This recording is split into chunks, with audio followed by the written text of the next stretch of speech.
violence and other kind of violence. Get away! I could be at work, at school, in my car, I can still get shot by the police. I can get shot anywhere. So it is what it is.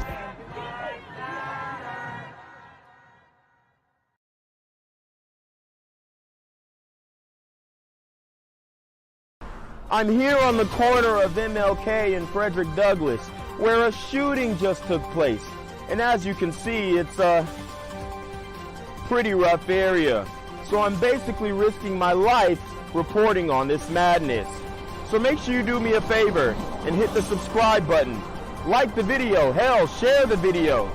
And make sure you go ahead and leave a comment down in the comment section to continue the discussion on how we can find solutions to all this son violence in the streets.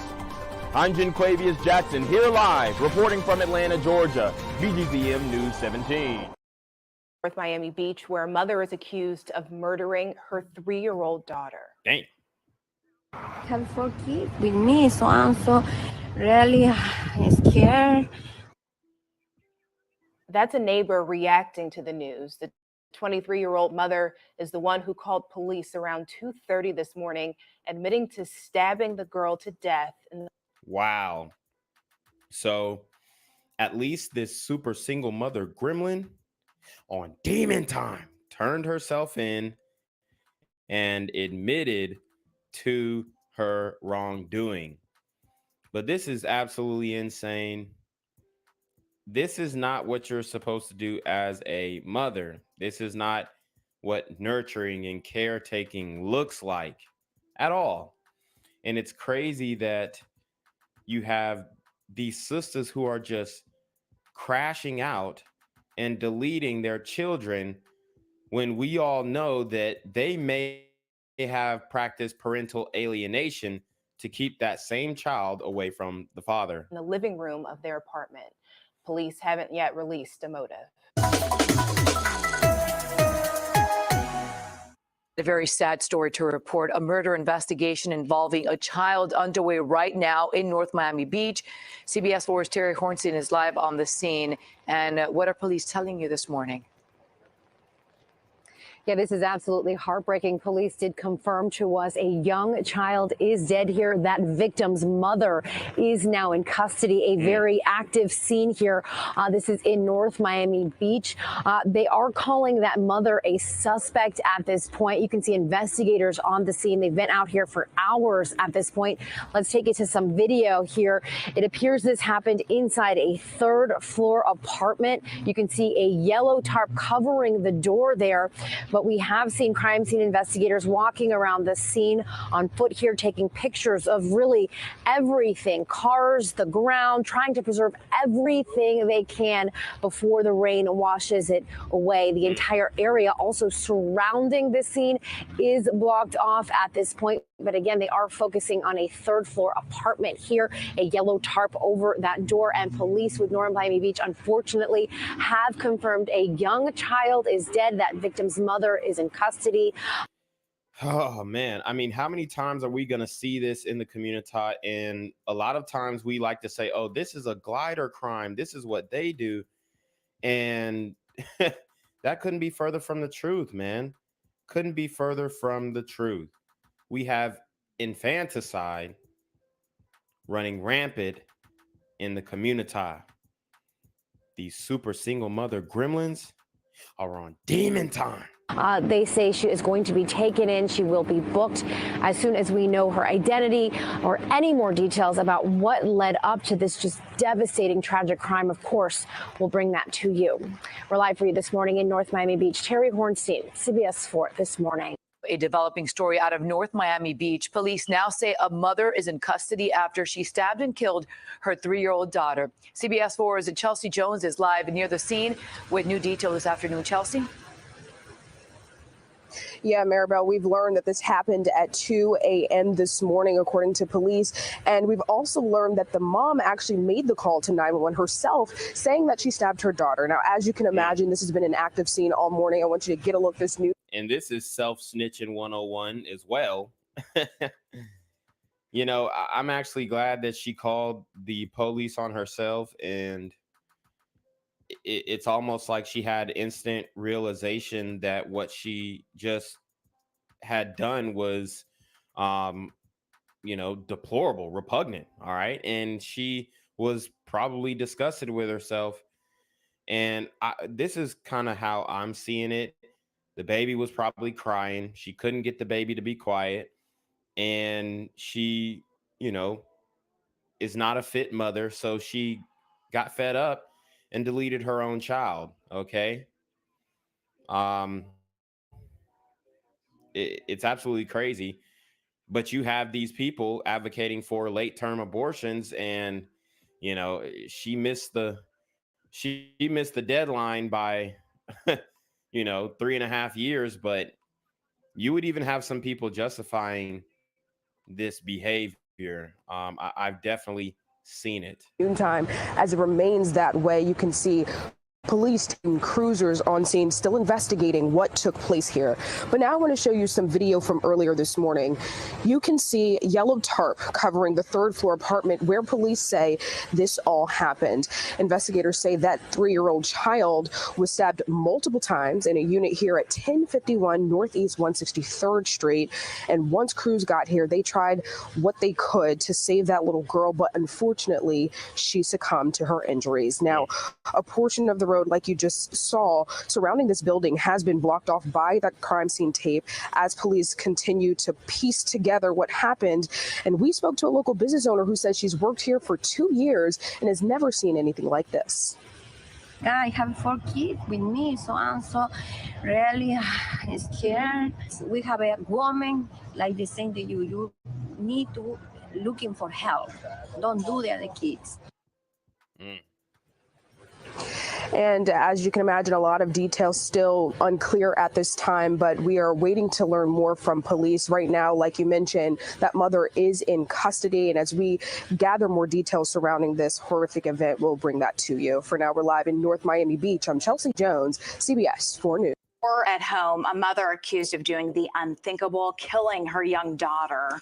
Let's get right out to CBS 4's Chelsea Jones, live now in North Miami Beach for us. And Chelsea, Shawnee on the left, she called. we now know the identity of that mother. Yeah, we do. And this is just a all around sad story. So I spoke to a mother of 4 earlier today. She says in her 2 years of working nearby, she's never seen anything like this happen here. And police say that Jaleesa Baxter, prior to this horrific event, had no criminal history within the department. Just after 2 Tuesday morning, a crime scene roped off by police tape and a yellow tarp. North Miami Beach police say they were called to an apartment here at 1051 Northeast 163rd Street after a mom called 911 saying she stabbed her daughter. Don't do the other kids. Don't do that. Always is a new life. Always is new future. More a woman. I'm so sorry for the family. Police are identifying the mother as 24-year-old Jaleesa Baxter. So you see Jaleesa Baxter. She cracked under the pressure of being a single mother, it looks like. And this is what I'll say. It is difficult to be a single parent, but at the end of the day, if you can't take care of that child, give the child up to the father. Give the child up. Her pride, in my opinion, would not allow her to give that child up to the father or somebody else in the family at least. And she went the selfish way out and deleted the child. This woman is disgusting. And then they will have their kids on social media like she's doing in this selfie, flexing like, oh, it's just me and my baby girl, us against the world, da da da da da, and then go and, you know, have a bad day where they're PMSing and delete their child. They say when they got to the scene, she was sitting in the living room in a white robe next to a dead body. Arrest documents show Baxter tried to strangle the child first. And she looked way different. She looked way different than what she looked like in these pictures. But think about this. She tries to strangle the child. She doesn't have the grip strength to strangle the child. And then she resorts to stabbing that child. I mean, it's unspeakable, man. Documents show Baxter tried to strangle the child first. This is video from the scene showing the moments the medical examiner drove away from the crime scene. And these are pictures from Jaleesa's Instagram where she has identified a child as her daughter, and we're choosing not to show her face at this time. Messages she wrote on the account say how much she loved her daughter. On another post just 1 week ago, how does that make sense? I told you they be flexing with their kids on the gram, then they delete them next day. She said how 2022 had been a rough year for her. 2022 was a rough year. I mean, it was a rough year for a lot of people, not just you, Jaleesa. And it was an even rougher year for your daughter. And we're going to get to her Instagram as well. We're going to get to her Instagram because I want to break this joint down because I'm not saying that you could see signs of dysfunction, but you know, it's just, you got to pay attention to these things. She says 2022 recap. It was a rough year, but still I had some beautiful memories.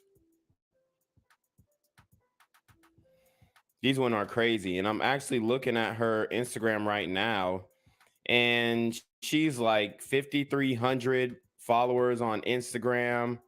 She's a fitness influencer, it looks like. You know, she's trying to perpetrate like she's just having a blast.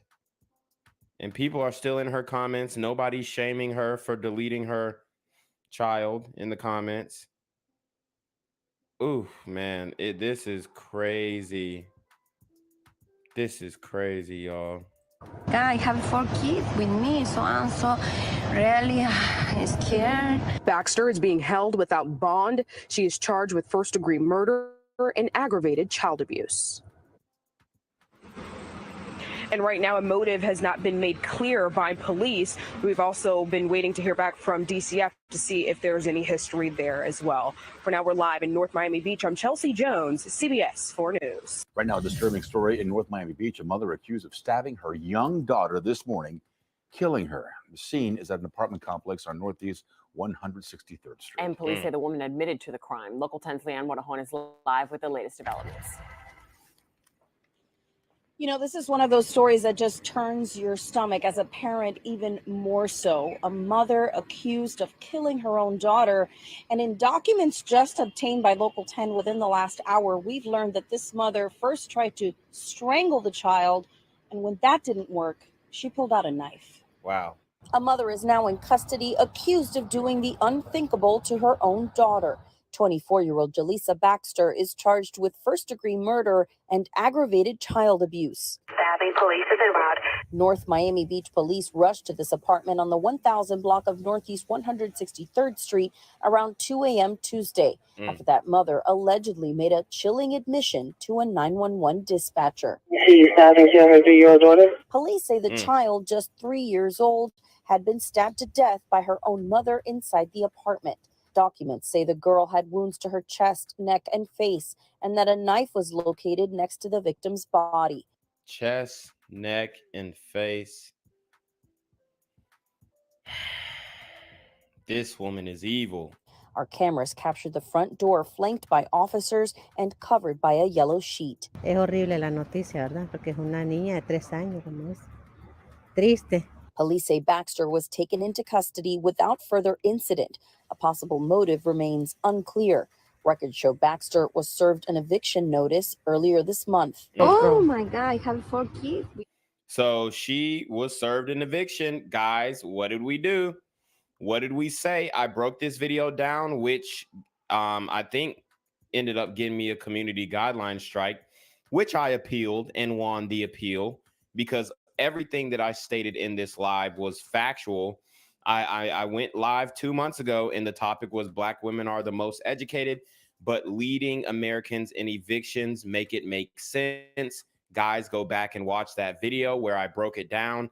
She got that eviction notice, and because she couldn't pay her bills, she decided to delete her child. and they keep praising single motherhood and you can do it all by yourself. No, ma'am. You need a man, and you need to choose the right man. This woman says she has a message for other mothers who might be struggling. When you have a problem, you need to looking for help. Don't do the other kids. Don't do that.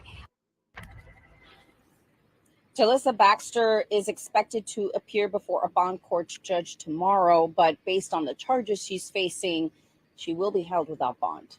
Thank God. Reporting live here in North Miami Beach, Leanne Morejon, Local 10 News. Yo, what's good, BGZM News 17 family? I'm at the corner of Jesse Jackson and Marcus Garvey, and I got some bad news for you. As you can see, I lost my job. I'm out here living in cardboard boxes outside of boarded up vacant homes. YouTube said I'm done getting money out here in these streets. They even took my funky ass suit. So anything right now would help. So go ahead and hit that Cash App, hit that PayPal, hit that GoFundMe. Hell, cop the merch. Or if you want to make the long-term commitment to the Jinquavius Jackson Fund, join the Patreon so that I can continue to put out top-notch content each and every day. Also, check out the Rumble, where there is absolutely no censorship. Link in the description box below. Hey, yo, ain't that nigga Jinquavius? Yo, I recognize. No, that's not me no more. Hey, yo, run your pocket. Y'all done with this shit. Do the opposite of Antonio Brown and take What all your more shit do off. you want from me? All right, guys. So we are on Jalissa's Instagram. Okay. Stay up off my Instagram, your temptation. So this is her Instagram. She trying to, perpetrate like she's a fitness influencer and whatnot.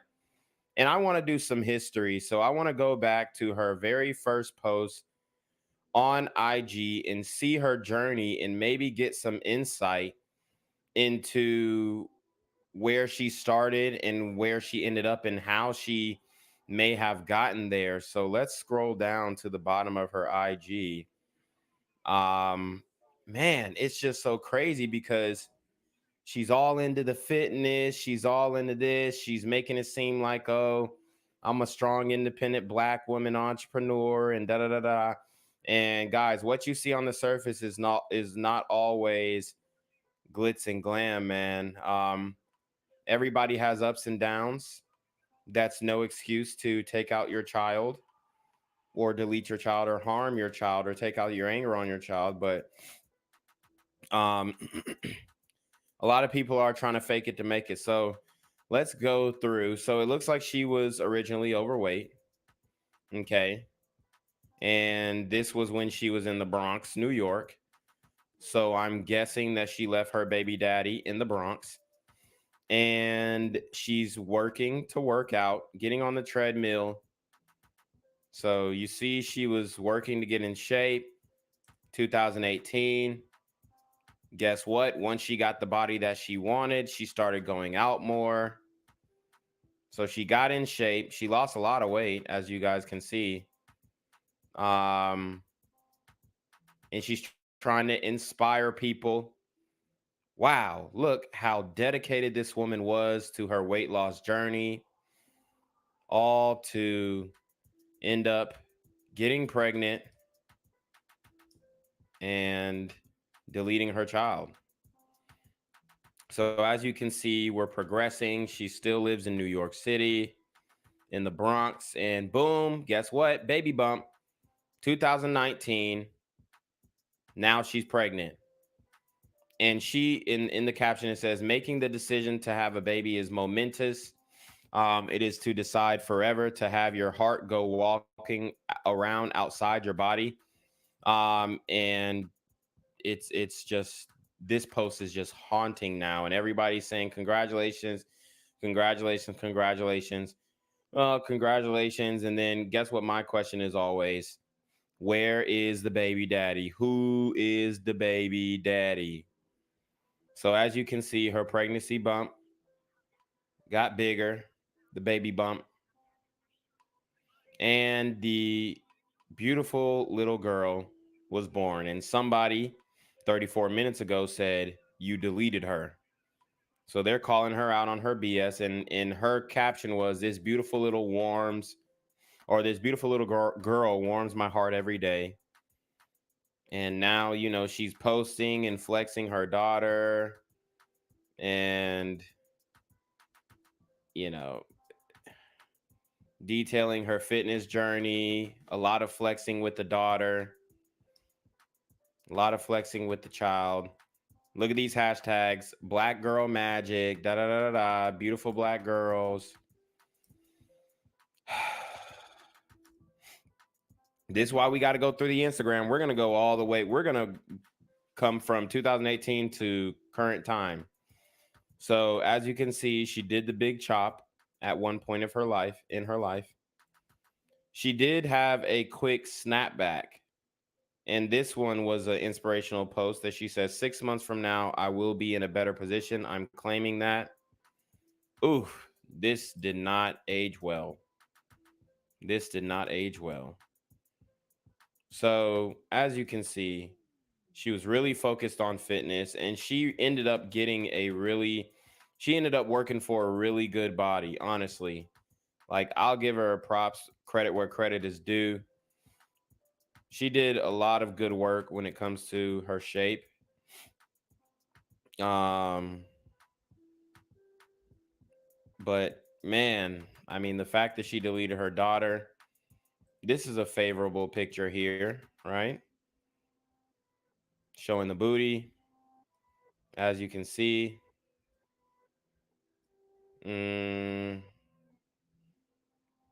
So she's out with the daughter as well,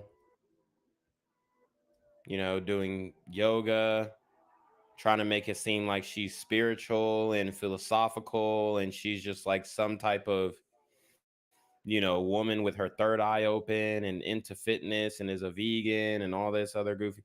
Like, dude, these women be faking like hell on social media. Look, posting picture of her child again, trying to use her child for the clout, using the child for likes. Bell bottoms. I mean, her body looks good. Can't take that away from her. She worked for it. She ate right. She did the snapback after pregnancy. And she's still in New York, late 2020. Okay. Still in New York, late 2020. And New York got expensive, honey. And this is a really good picture of her lower body and her abs showing. I mean, she's got a big old ass, you know, and big thighs, big legs. She's got an attractive body, but now she's finna go in the pen for the rest of her natural born life. Jesus Christ, man.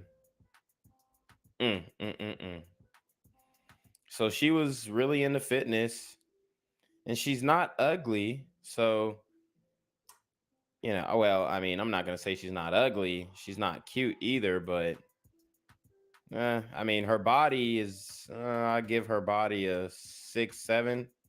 The face is like a 3, 4. But at the end of the day, you really don't need much. She could have found a man. She could have found a big stepdaddy.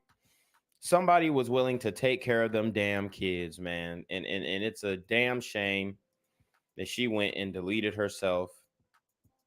Or not deleted herself, deleted her child. Look at the beautiful baby. Okay. And she was cooking good too. I don't know where she was getting all this money for the shrimp in New York. So it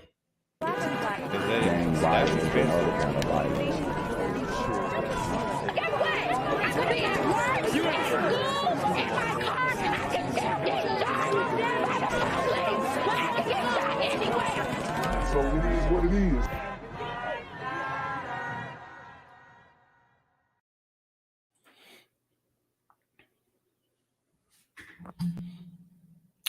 What's good, Shadow Realm? It's a Black Gen Z Mindset. Make sure you go ahead and like, comment, share, subscribe. Let's get into the video. All right. So Woo! We have a very deep topic again today. I mean, this stuff is never ending. If it ain't one thing, it's the next. The community is going absolute ape shit. And that's just a fact. We, as a community, the Black community, it's gotten to a point where it's out of control. It really is. Okay. And anybody with eyes can see that and would admit, hey, man, we've gone too far. And the reason why I do my channel is because I don't want us to get to the point of no return. Right? I think that it's dangerous territory if we continue to allow the leadership to go in the way that it is going. Okay. And this leadership that I am speaking of, they don't really care about the community. All right. And they're not looking to better the community in any way. And we continue to put people in power who don't have good intentions for us. So with that being said, we're going to get into the main topic, the main discussion. We have a mother and a daughter who butchered the grandmother with a chainsaw, then grilled. Yes, I mean, you heard me right. Grilled her remains. This is deeper than Dahmer. Okay. This is on a whole nother level. This is above Ed Gein. This, guys, right here is a whole nother level of sickness. And the reason why is because it's family. It's family. And I told you guys before how the community does not respect its elders. We don't. And that lack of respect has led to a homicidal epidemic within the Black community. I mean, I've done stories within the past week, maybe even this week, if I'm not mistaken, or last week, of Black men attacking, murdering, stabbing to death over 40 times a 63-year-old brother. We don't respect our elders. So a lot of people think this story that I'm about to put out is fake. They think I'm making it up. They think that I'm not telling the truth. They think that this is unfathomable. Well, in Prince George's County, it's not. And this is the same county, might I add, that the brother stabbed the 63-year-old Black man over 40 times in. This is the same county. Okay? The same exact county. So let's listen up, because I'm not making this shit up, bro. Hey, hit that Cash App, hit that PayPal. This channel is completely officially demonetized. YouTube just said that they pulled my partner program. I will not be able to, become a partner with YouTube. And that's fine. If they don't want me, they don't want me. I'm putting out this content. I'm putting out this message for a greater cause. I'm doing this to spread awareness. But I would greatly appreciate you guys' support. Also, you can go into the link in the bio, grab the merch. Okay, cop the merch on your way in, on your way out.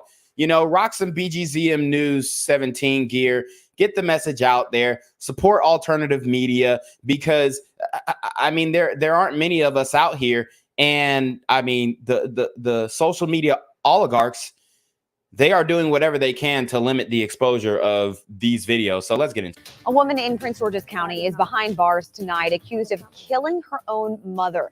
Investigators say 44-year-old Chico. Candace Craig murdered 71-year-old Margaret Craig last week. They found the woman's remains during a welfare check yesterday at a home on Hill Road in Landover Hills. Candace's daughter, 19-year-old Celia Hardy, is also facing charges for allegedly helping hide her grandmother's body. And the daughter helped hide her grandmother's body. You know, back in the day, you know, our grandparents, they used to read us bedtime stories. Okay? They used to read us bedtime stories. Now they're being murdered by the grandchildren and the children. I mean, this is ridiculous. The woman who raised you. And I'm not saying that some of these sisters cannot be evil to their children, because it happens. Just like the story that we just, the preview story, which, you know, you guys need to go back and watch the full video if you want to check that out. I mean, these sisters can be cruel to their kids. And the cruelty can even go as far as deleting their children. There was just a story that came out of a woman who was caught shoplifting, and her car burned on fire, set on fire, whatever. They're saying that the children were playing with a lighter, which, you know, makes sense, but the neglect is still there. Neglecting your children to shoplift, I mean, that's wild. And when they saw the vehicle engulfed in flames, they ran away from it. Didn't even try to save their own children or her own children. And she was with a man, okay, a Pookie and Ray Ray, a thug maxed alpha simp, if you will. Thug maxed alpha simp. Remember these terms. She was with a thug maxed alpha simp. And a lot of these thug maxed alpha simps, when they get involved with these single mothers, they bring abuse into the household. This is not just me making this stuff up. This is data, okay? You are increasing the likelihood of abuse in your home if you're a single mother bringing in another man who is not kin by 43%. Okay? So this is what's going on in the community. We do have a lot of toxic parenting situations that are, you know, and everybody has, you can't choose your parents, and everybody, you know, has family issues, right? But what's going on in community, it's a whole different level. Fair check yesterday at a home on Hill Road in Landover Hills. Candace's daughter, 19-year-old Celia Hardy, is also facing charges for allegedly helping hide her grandmother's body. Police are still working to determine a motive and cause of death.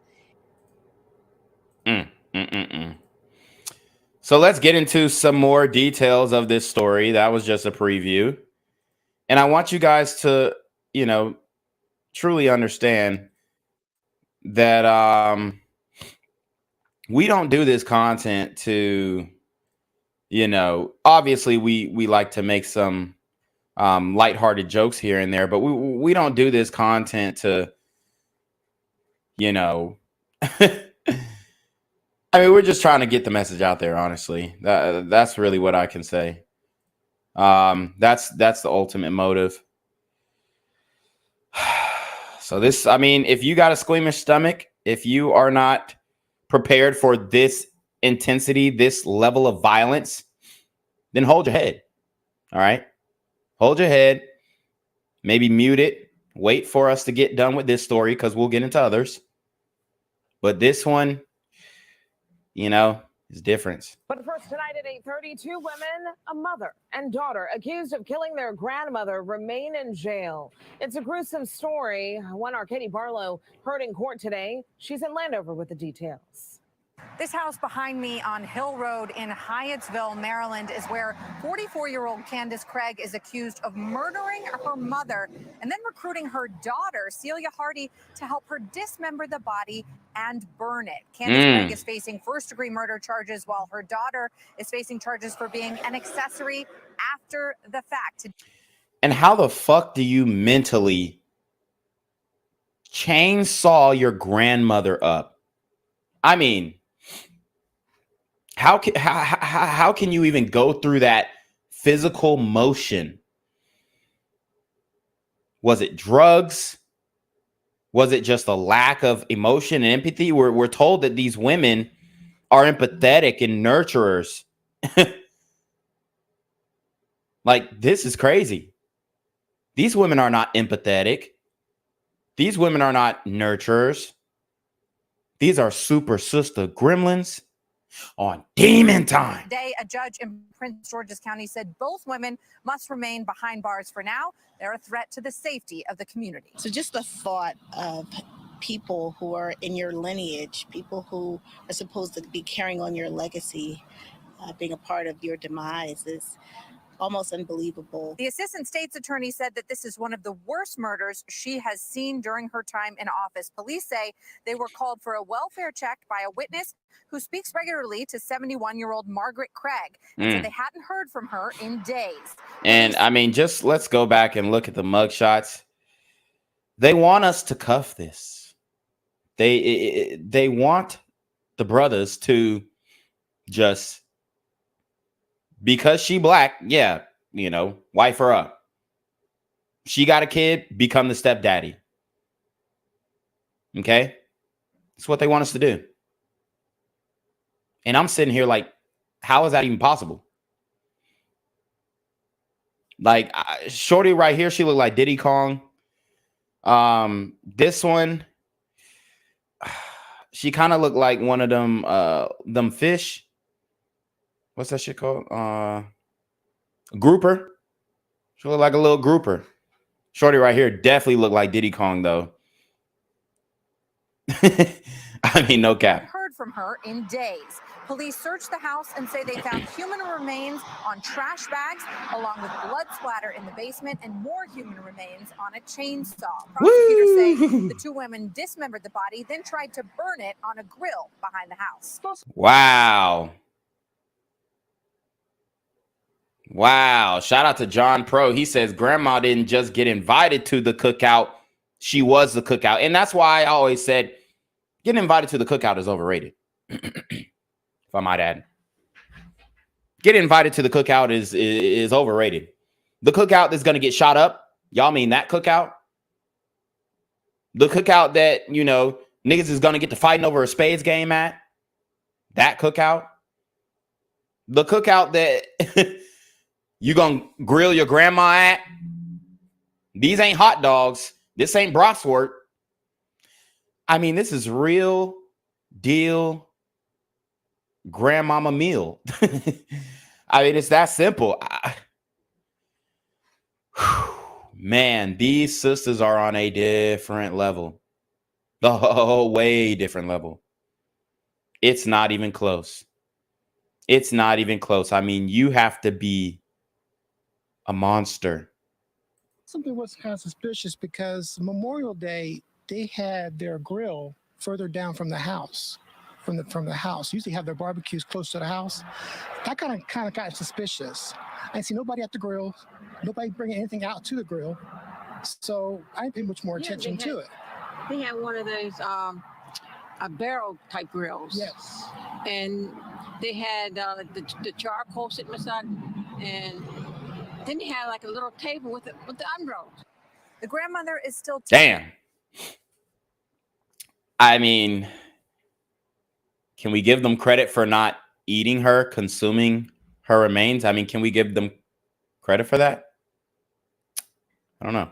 Technically a missing persons case. The DNA that was collected here at the crime scene is being analyzed as we speak, and the two women are set for their next court date in July in Prince George's County. Wow, and that just, I mean, it makes you shiver. It makes you shiver. Ooh. Man, I mean, guys, what are we supposed to do with this? What are we supposed to do with this? See, and I got to go on a tirade right quick. They talk about all this female solidarity. You shouldn't do this to a woman. But what are y'all doing to each other? Okay? Y'all got more beef than the bros. At this point, to delete your own grandmother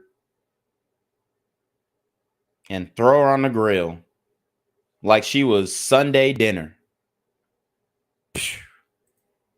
Man, you cannot make this stuff up. Yo, the community outdoes themselves every single day. It's not a day that goes by that I don't say, damn, I've never heard. I mean, in the community, it's 1,000 ways. It's more than 1,000 ways to die. 10,000, 100,000 ways to die. You can get chopped up in this bitch. You can get shot by a straight bullet. You can get hit with a 30-round drum. You can get hit with an extendo clip. You can get stabbed with a sword 48 plus times. I mean, the list goes on and on. I mean, it's just dangerous to be in the community. It really is. And they wonder why brothers don't go back to the hood. And the brothers who do go back to the hood, they don't last long. Look at Nipsey Hussle. Look at P&B Rock. In one Prince George's County neighborhood after a 71-year-old woman was killed in Landover, Maryland. Investigators say the two family members are now charged in her murder. Dave Laval joins us live from the scene along Hill Road. Dave, the shocking part of this is it appears the victim knew the suspects quite well. Jesus. Good evening, Ben. And yeah, people who knew Margaret Craig told me off camera she was a nice lady and would take time out to talk to you if she saw you. So the community is saying that she was a nice woman. So, I mean, I think it's safe to say to rule out she was just like being horrible to the children. And although, you know, you never know how people get when they in their own house with their own family. But it seems like they were the problem. Okay? Because a lot of people going to be like, what grandma do? What does she say? I just want to diffuse that right now. This woman is a victim. Okay? She's a victim. Ain't no ifs, ands, or buts about it. These hoes killed their grandmother and burned her in a grill. That's unforgivable. They're now stunned and shocked to hear the people accused of Craig's death are her daughter and granddaughter. Prince George's County Police believe 44-year-old Candace Craig killed her mother, 71-year-old Margaret Craig, back on May 23rd. Guys, like the video, share the video. We got to get the views up. We got to get the likes up, man. YouTube is doing a number. Last time we had 70 people in this bitch. Now we got half that. Like the video, share the video, guys. The following day, her daughter, 19-year-old Celia Hardy, is said to have helped her mother try to get rid of the remains. Officers responded to Craig's home along Hill Road Friday for a welfare check. Police said they received a 911 call from someone who had not. Oh, shit. Lagging. Who had not. All right, let me refresh the page really quickly. Oof, man. Shout out to I don't know if you want your name out there, but my guy, Deshaun. Shout out to my guy. He sent the $10 Cash App. So that was a real, that was some real stuff, bro. Shout out to Deshaun. I appreciate the $10 Cash App, bro. You know what I'm saying? Like, we need that. We need more of that, guys. Take the $10 challenge. One up, Deshaun. We gotta get something going, because like eventually I want to start running ads and getting my videos more exposure, because it's just not fair. And I'm not against paying to play. You dig what I'm saying? But shit, when I tell you I ain't got it, I ain't fucking got it. Okay? I ain't got it. I don't got it to pay to play. You feel me? I'm just like doing the exposure off the muscle, off the strength, off of, you know, posting on different platforms. From someone who had not heard from Craig for several days. Investigators told us Candace Craig answered the door and allowed the officers in the home. They smelled something decomposing when they went to the basement. Wow, and these women are retarded. They just let the officers in the home. I'll be like, come back with a warrant. At least give me time to clean it up. I mean, if you want to get away with it, then at least give yourself time to clean it up, right? They didn't give a fuck. And found the remains. Craig is charged with first and second-degree murder, while Hardy is charged with accessory after the fact. Both remain in the custody of the Corrections Department. The Office of the Chief Medical Examiner is working to confirm the victim's identity, along with the cause of death. Investigators are still trying to determine a motive. Neighbors told us they never saw any problems with the family. Police ask you call them if you have any information, or you may call Crime Solvers if you wish to remain anonymous. We're live in Landover. Dave Laval, TC News Now. And isn't that even scarier that neighbors said they never saw any problems with the family? And then, so this could completely just be random, not random in the sense of the victim and the suspect knowing each other, but random in the sense of just one day she just fucking snapped. One day she just said, fuck it, I'm gonna kill grandma. Boy, I mean, it's some evil bitches in the community, bro. I'm gonna tell you that much right now. And you don't even know. You don't know the half of it. You don't know the half of it. You don't know. It's some evil ninjas too. Well, we have new details this afternoon about a gruesome murder in Prince George's County. A woman allegedly killed and dismembered by her daughter and granddaughter. It's a case that is stopping everyone in their tracks, and as Lex Juarez explains, it's posing a challenge for investigators too. Well, the details get more and more disturbing. Police believe that the murder happened on May 23rd, that following weekend. Shout out to Georgia with the $10 PayPal. I appreciate that. Hold on. Hello? Where we at? Oh, you want to know where I'm at? We outside! She sends the $10 PayPal and says, cheers. Memorial Day weekend. Neighbors tell me that they saw Craig and Hardy prepping this grill with charcoal and lighter fluid. Those neighbors were headed out of town for the holiday weekend and assumed the family was having a cookout. Wow. According to court documents obtained by WTOP, it was 71-year-old Margaret Craig's dismembered body that was put on the grill that day. Her 44-year-old daughter, Candace Craig, and 19-year-old granddaughter, Celia Hardy, were trying to hide her murder. Investigators believe Candace Craig killed Margaret Craig by herself and that Hardy later joined her in dismembering Craig Wow. at her home in Landover and storing the decomposing remains in the basement. So mama had the stomach to kill her own mother, and then her daughter said, Ma, you ain't built for this. Let me get the chainsaw. Like, what the fuck?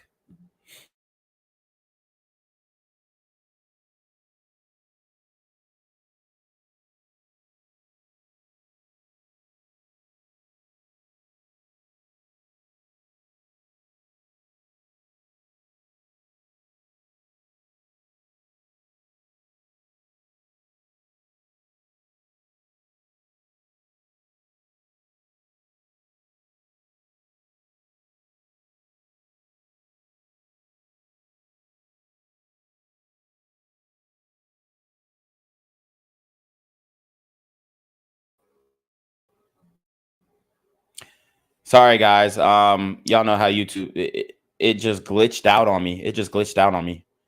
Are we still good? In the chat, put a 1 in the chat if you can hear me.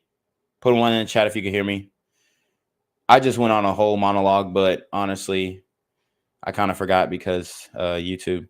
But yeah, we got some evil hoes in the community, and they are these sisters are deleting their own grandmothers. So at this point,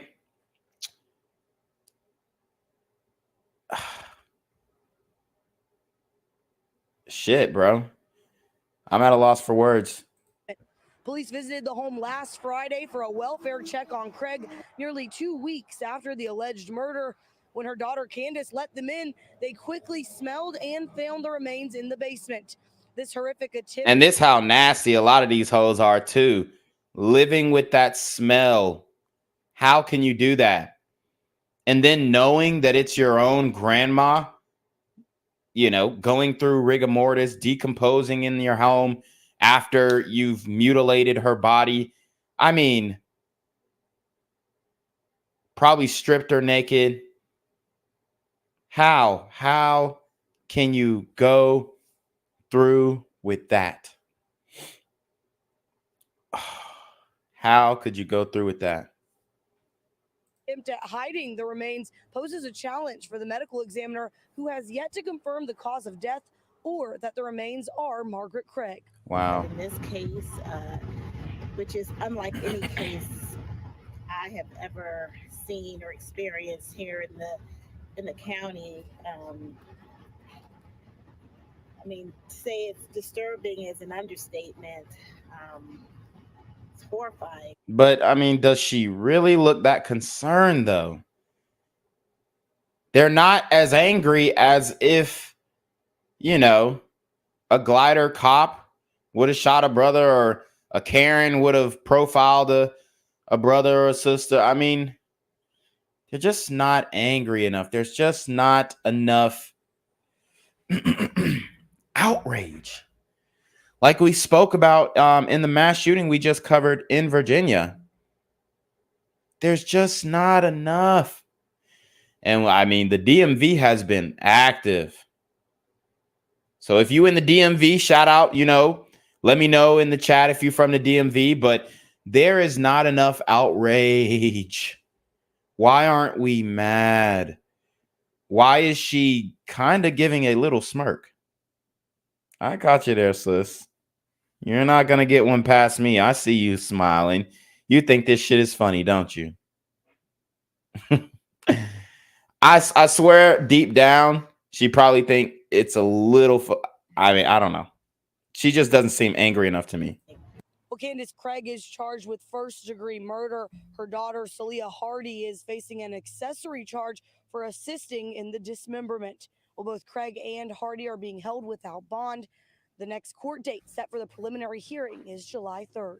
In Landover, Lex Juarez, DC News Now. Wow, man. Yeah, man, these sisters, wicked, wicked, wicked. Woo.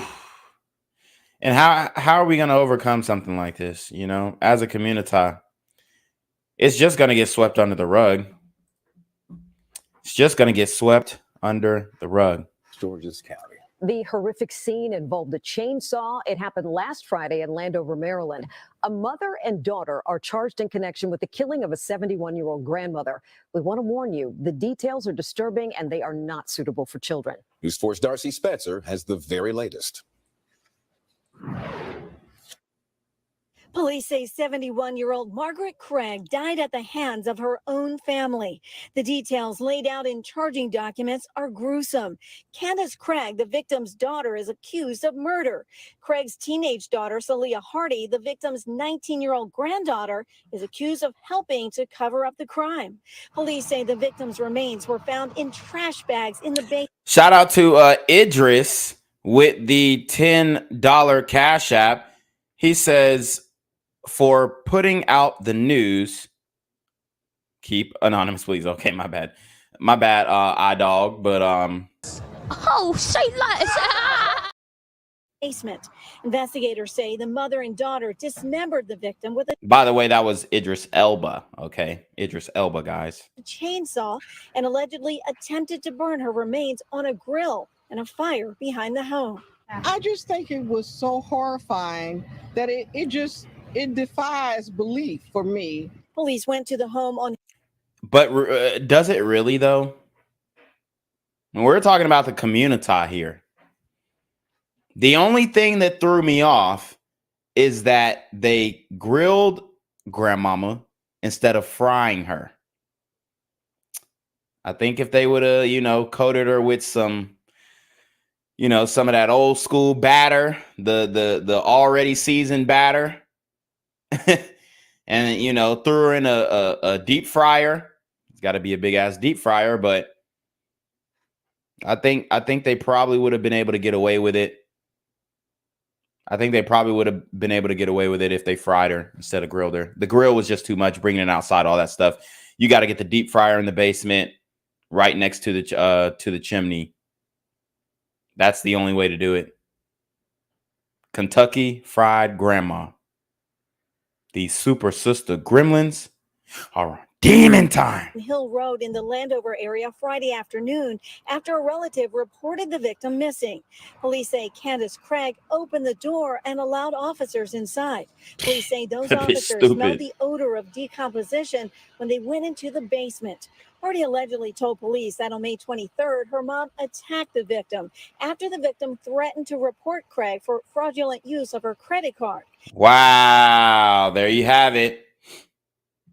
There you have it. The daughter was stealing from grandma. You stealing from grandma? You stealing her Social Security? You ain't shit. You ain't shit. You stealing from grandma? Come on, man. Come on, sus. Taking a credit card, buying apps on the Apple store. I thought we were grown. I thought we were older than that. Right? I thought these hoes had their own money. I thought they were independent, strong. Don't need no man. Don't need nobody for nothing. And you still dependent on your mama. As a matter of fact, you stealing from her. And she probably, get this, she probably had been helped her out and cut her ass off. Like, baby, I done helped you. I done raised your own kid. She probably raised that little girl. The little girl who helped dismember her. She probably raised that girl. Mama didn't. Mama can't even. Mama has to steal from grandma to keep up with whatever she got going on. You know she ain't got shit going on.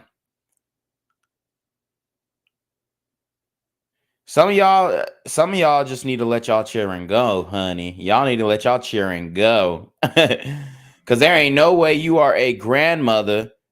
You done had a child. And then your child got you taking care of her child. She done got her up out the house or through high school graduation, or maybe she dropped out, whatever. There ain't no reason why grandma's still responsible financially for them cheering. Okay? That bitch is sick for killing her grandma over a credit card. And y'all be like, why you gotta call her a bitch though? That's how the sisters be in the comments. Why you gotta call her a bitch? Shout out to CC with the $15 Cash App. She says, let's see, keep doing what you do. Great job. Oh, say less. Yeah, man. I mean, somebody's got to do it. Somebody's got to do it. Shout out to Ryan Becker. He says Black Gen Z is the only community YouTuber whose videos I don't hear a smoke detector on. Yeah. You won't hear that damn smoke detector alarm in my crib, you know what I'm saying? Once I hear that shit, boom, I'm switching the battery immediately. It's about responsibility, guys. It's the little things. It's the little things. Okay? It's the little things. Keeping your house up. Keeping the sink empty of dishes. We all know we struggle with it. But if you do that, then you can complete another task, and you complete another task. And you can complete another task and continue to be productive. Your space isn't cluttered. You can't think straight when your space is cluttered. I mean, and if we went inside of that house, even before they grill grandma, if we went inside that house, I guarantee you it was not in good condition. I guarantee you it was junk everywhere, trash everywhere, dirty ass carpet, bathtub ain't been scrubbed in ages. Grandma can't keep up with that house. Let's keep it a buck. She can't. It's impossible. She's too old. She ain't got time. She probably got somebody else cutting the grass. And then you stealing out of her credit card when she got to pay for the grass to get cut because your ass ain't doing it. Wow, man, the entitlement's crazy. The next day, according to charging documents, Hardy discovered her grandmother's remains in a blue bin in her bedroom. It's a shame. Very sad. Very sad. And she did not deserve that. Candace Craig charged with first and second degree murder. Her daughter, Celia Hardy, charged with being an accessory after the fact. Prosecutors say due to the condition of Craig's remains, it will be a challenge to determine exactly how she died. Wow. So let's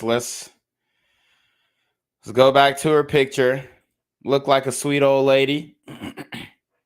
Look like a sweet old lady. Shout out to Bryant McCarter. He comes with a good one-liner. He said, "Old Gray Ma could have been Old Bay Ma." Okay, so he's referring to the spice, Old Bay, I believe, right? Or the is it flour or spice? One of those. Ryan Becker says, "Call your grandmas tonight, fellas." Yeah, man. I had to call my grandma tonight, man, and just be like, "Look, I love you, grandma. I would never throw you on the grill. We got hamburger meat for that." A challenge to determine exactly how she died. Say it's disturbing is an understatement. It's horrifying. According to those charging documents, Craig was murdered 10 days before her remains were found. Now, the mother and daughter are both maintaining their innocence. They were ordered held without bond during court appearances here today. In Upper Marlboro, Darcy Spencer, News 4. Wow, man.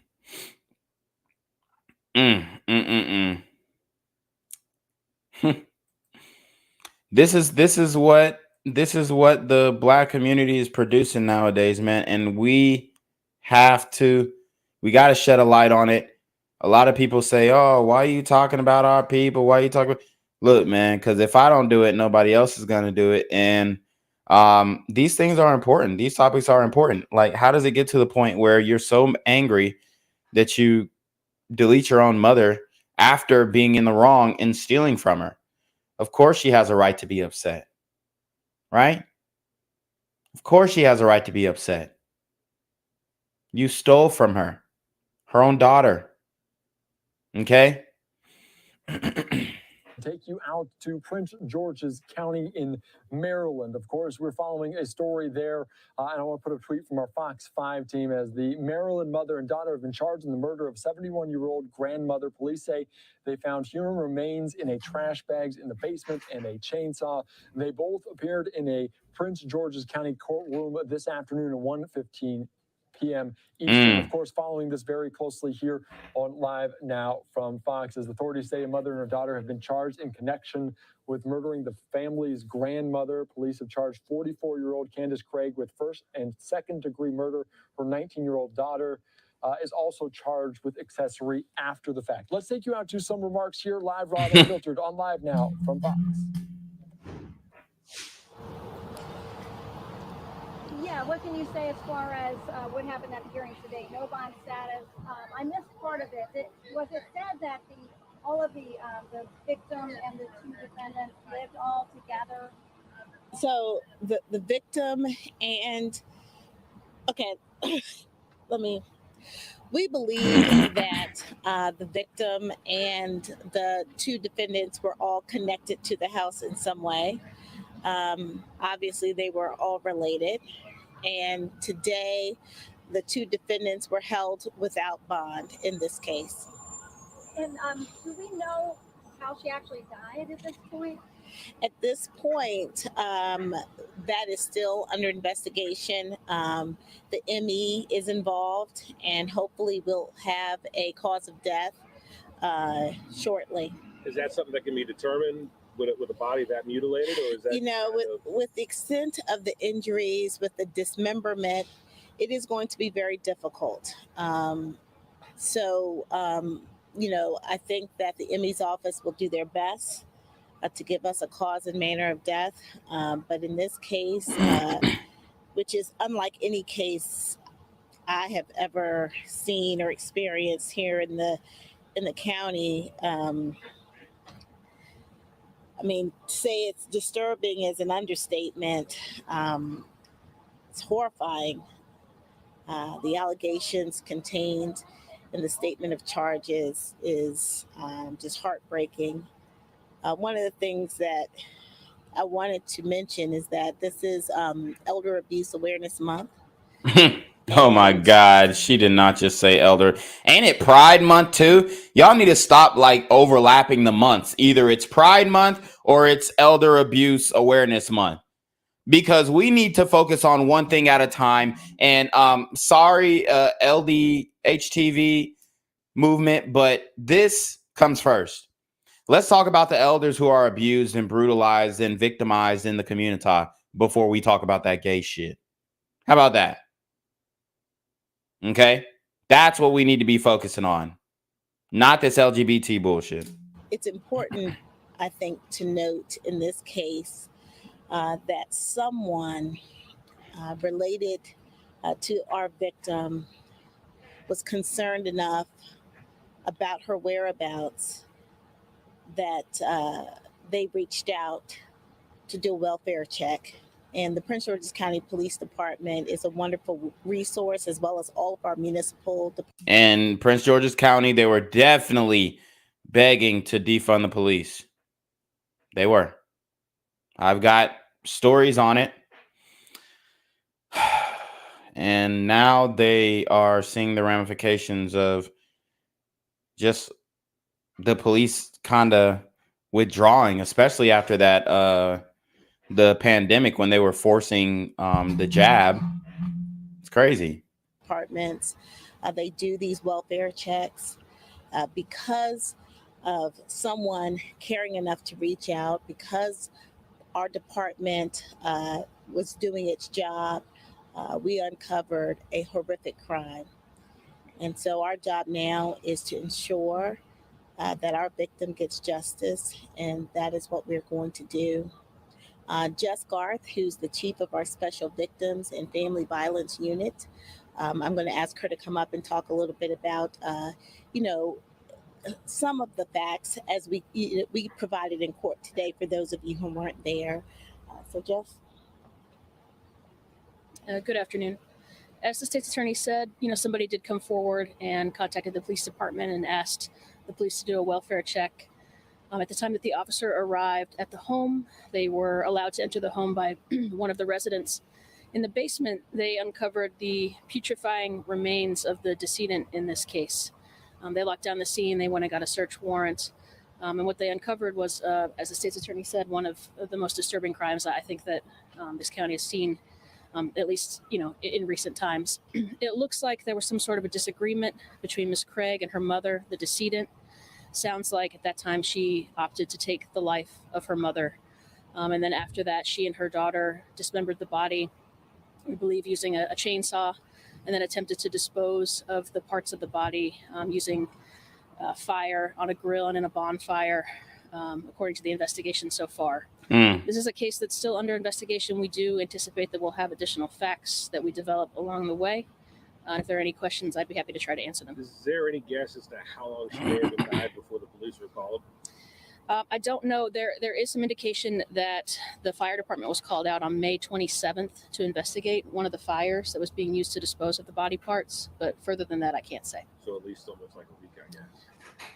Yes. Then, obviously, we've kind of gotten to recognize you a little bit because you've been involved with some pretty gruesome cases. Unfortunately, so. Yeah, some pretty unfortunate stuff. And up there, you kind of talked about how this is one of the worst that you've ever seen. Yes. Just add a little more context out here. Sure. Well, I talk a lot about domestic violence, and often it's in the context of intimate partner violence, but family violence is, just as much a part of domestic violence. And in many ways, we're talking about people who, they are supposed to be protecting one another, caring for one another. When you're talking about your elderly parents as they get older, it's our duty as children to protect our parents. Yeah, but everything works in reverse in the community. So in many cases, we don't want to protect our parents. We resent our parents. And look, a lot of people will tell you in the community that they didn't even go to their own parents' funeral because of the abuse that a lot of young men and women are suffering in the community. They don't feel any type of attachment to their parents. And, I'm not talking about discipline abuse. I'm talking about legit, just cruel abuse towards a child that was unplanned or resembles the baby daddy. These things happen more often than not. And there are a lot of children who are being victimized by these single mothers because, they're frustrated with their situation in life, and they're frustrated that they don't have a man to help them raise that kid, and they're frustrated that they're living check to check. And that's just what it is. That's the point of time that we've come to. It's certainly our duty to not murder them and then to dispose of them in such a gruesome way. When I think about this case, I think about how hard it is to actually dismember a human body. I mean, some people have difficulty, even cooking food, dealing with things like raw chicken. And when you're thinking about a body and then burning it, it just it's very hard for me to think about, especially when you're talking about somebody who gave birth to you, who raised you. So yeah.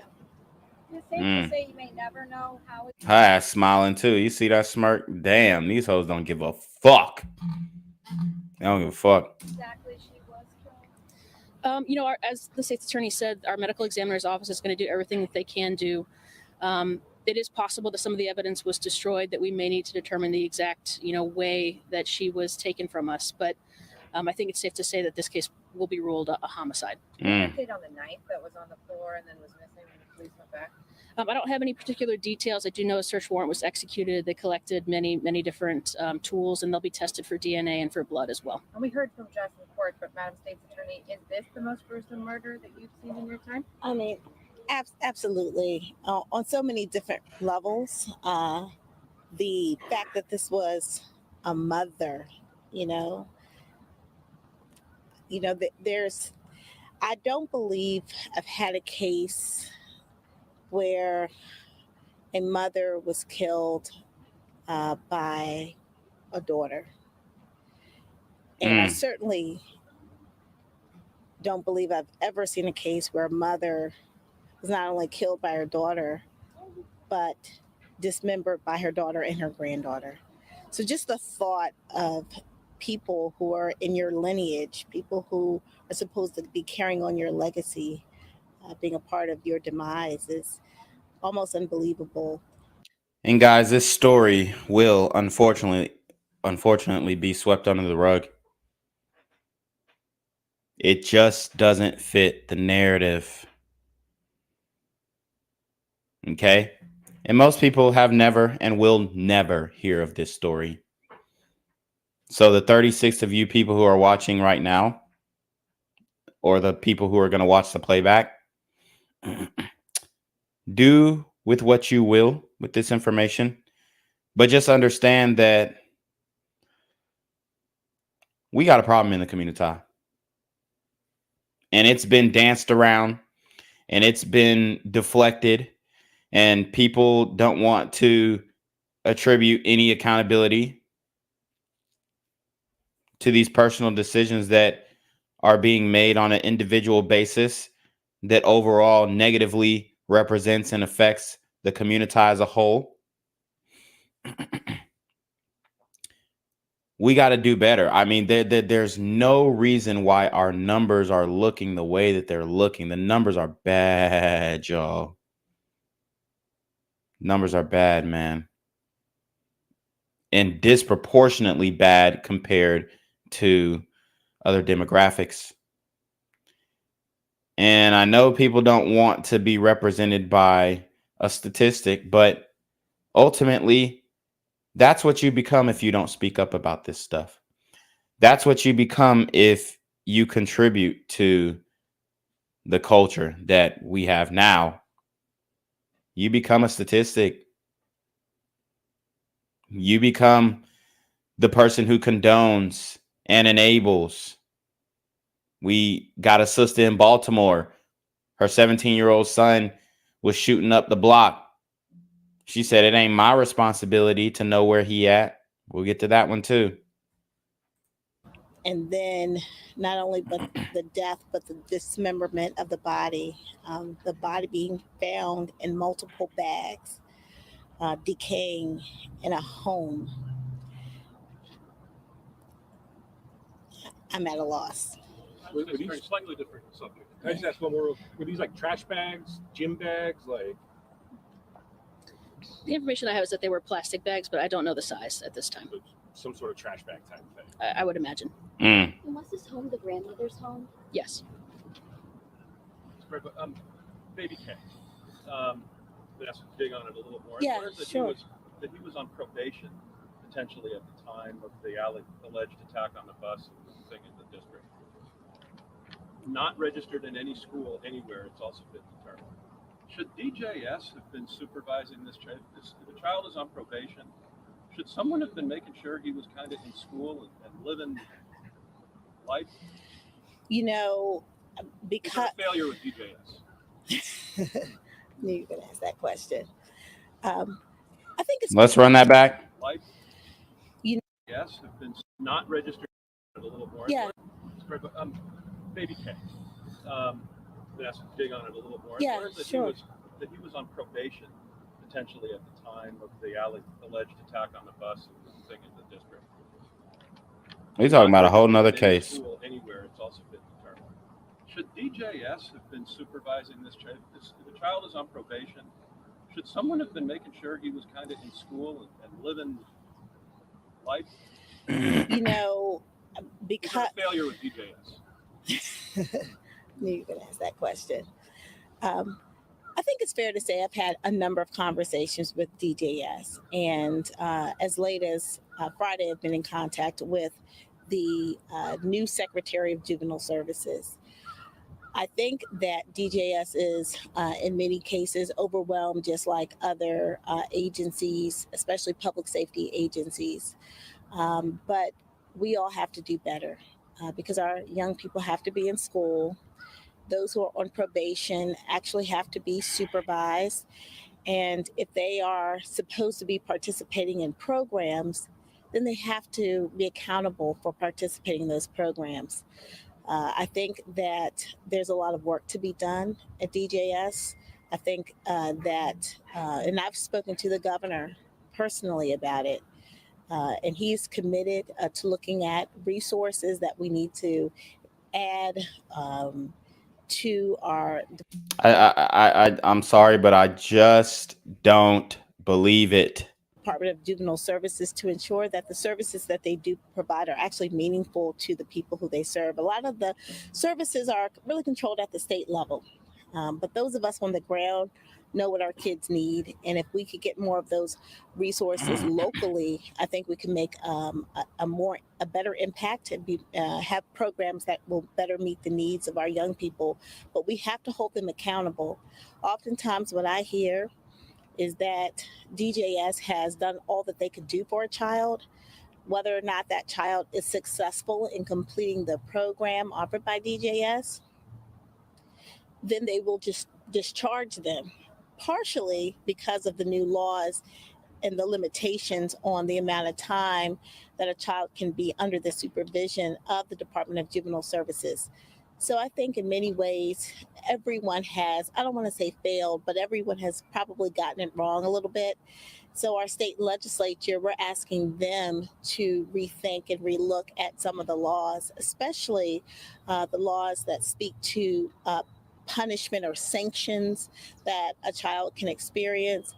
Certainly rehabilitation is the goal of the juvenile justice system.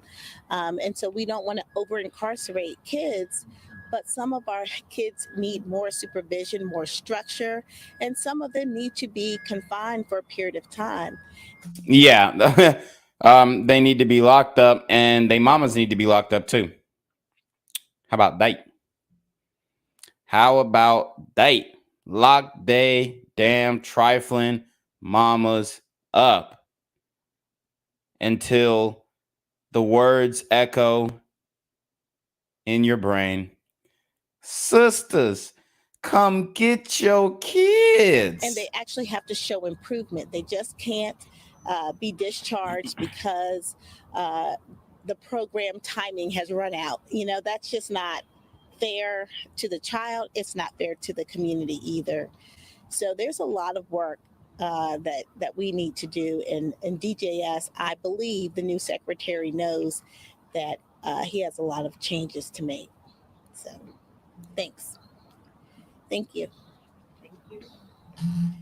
You're just listening into this press conference there out of Prince George's County. Certainly a disturbing, a horrifying story that was their quote there of this, as the mother and daughter charged with murder in the death of their grandparents. I want to put up the mugshots one more time here on Live Now from Fox and give you a little bit more detail on what we know from this. Of course, they were held there without bond as the 44-year-old Candace Craig with first degree, and her daughter also, Celia Hardy, charged with accessory after the fact. As authorities say, a mother and daughter have been charged in connection with murdering the family's grandmother inside their home. Officials, they believe Craig murdered the mother, Margaret Craig, on the 23rd of May inside their home in Landover, Maryland. Investigators say the following day, her daughter helped her mother attempt to dispose of the remains.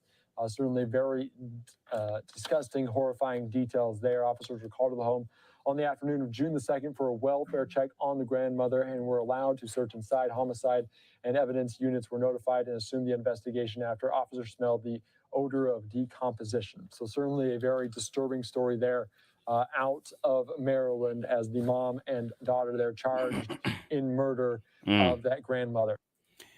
All right, guys. So the story that they were talking about is about this young man called Baby K. So we'll look into that one as well. 15-year-old boy. This dude he tried to kill a middle schooler on the bus. He was a rapper, looks like. I might just save that one for one of my premieres, honestly, because it's a lot of information. And or maybe I'll just do a whole new live on it tomorrow. How about that? Yeah, I'll just go live on it because I don't really have time to like make the individual videos anymore.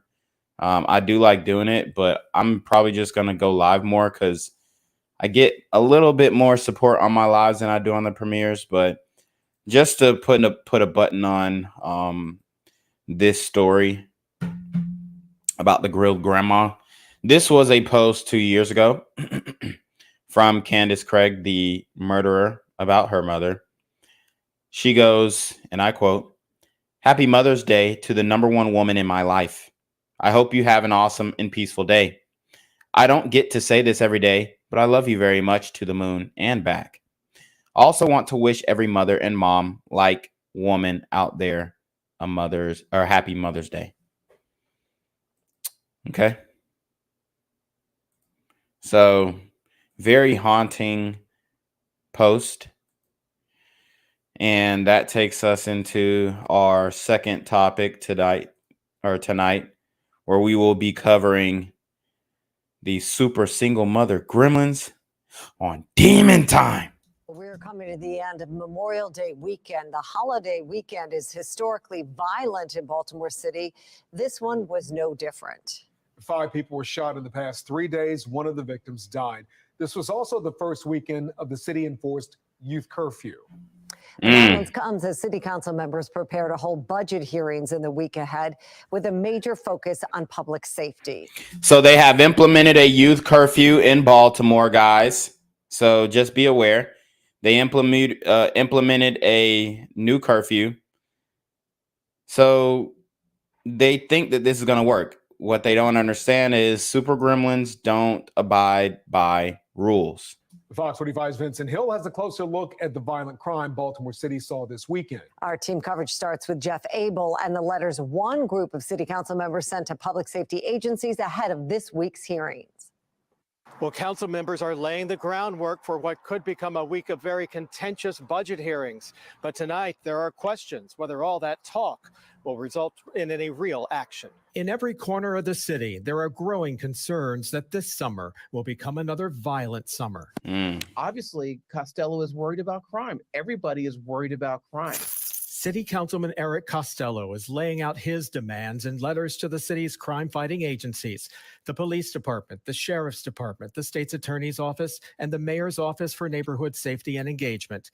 The agencies are slated to lay out their proposed budgets before council members next week. And in the letter to the police commissioner, the councilman acknowledges the department's severe staffing shortages, but writes, while shortages are certainly a problem, we cannot allow them to be an excuse. In a letter to Monzi Director Shante Jackson, the councilman demanded a short-term plan for the summer crime fight, writing, "We need immediate and effective implementation of short-term strategies to enable the continued progress toward these long-term solutions.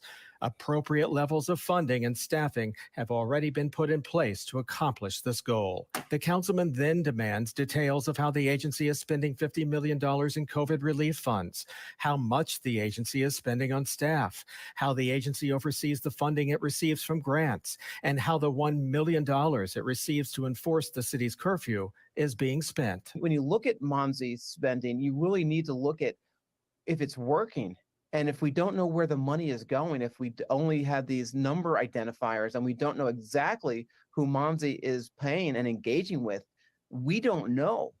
At budget hearings last year, council members made similar demands. I'm absolutely disgusted with the state of public safety in this city. What the people is saying to me, councilman, we need things done immediately. But y'all voted for this. I mean, this is why people just start not caring about black issues, because y'all literally asked for all this stuff. I was covering Baltimore in 2020, 2021, 2022, and now 2023.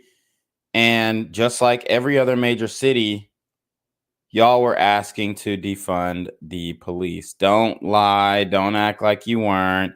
Don't try. You can't do that with me, baby. You can't do that with me. Okay? It's crazy how you just see this total 180, and now the community is talking about we're concerned about crime, but you're not willing to do what it takes to get rid of this issue. Because I'm gonna tell you what it's gonna take. It's gonna take it's going to shout out to my guy. I forgot his name in the chat, but he always says in the comment section to sterilize violent idiots. So that's a solution that can be implemented immediately.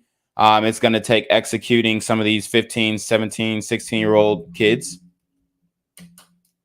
You didn't think of that one, did you? You ain't think I was going to say that, did you? Yeah, send some of these young niggas to death row. Stop doing the juvie shit. Like, some of these niggas got to go. Point blank. All right? So it's going to take that. It's going to take locking up some of these parents. All right? For neglect. A lot of these single mothers for neglecting their children. All right? So there are things that can be implemented. It's going to take talking to the police about crime, murders, specifically in your neighborhood, in the community.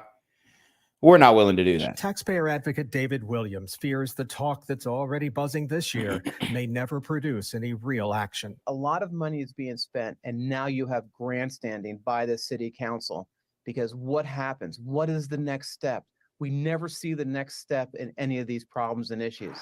Agency directors are expected to appear before the City Council's Ways and Means Committee within the next 2 weeks. Jeff Abel, Fox 45 News. City Councilman Yitzi Schleifer is proposing a bill to keep better track of how nonprofits spend grant money coming from Baltimore City. The bill would require nonprofits to provide a report detailing how they are spending taxpayer dollars. This bill is aimed at... All right, so let's move on. So they put in a curfew in Baltimore. Let's see how the youth is receiving this curfew. And they even spent resources on a youth curfew van. Yay! A van that goes around the city of Baltimore and says, hey, black kids, time to go to bed. I know your mama ain't tell you. Now it's time for you to go to bed. Right? So they spent taxpayer dollars on a curfew van. Let's see if it works.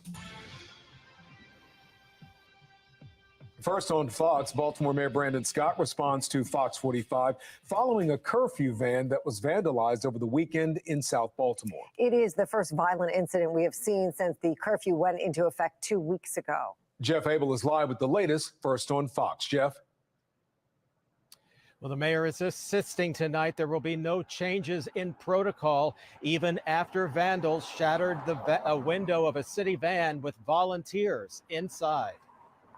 We know that vandalism happens everywhere in this country every day. Mayor Brandon Scott was downplaying today the vandalism of a youth curfew van that happened while youth curfew volunteers were inside. And we know that things have happened to vehicles consistently across this world.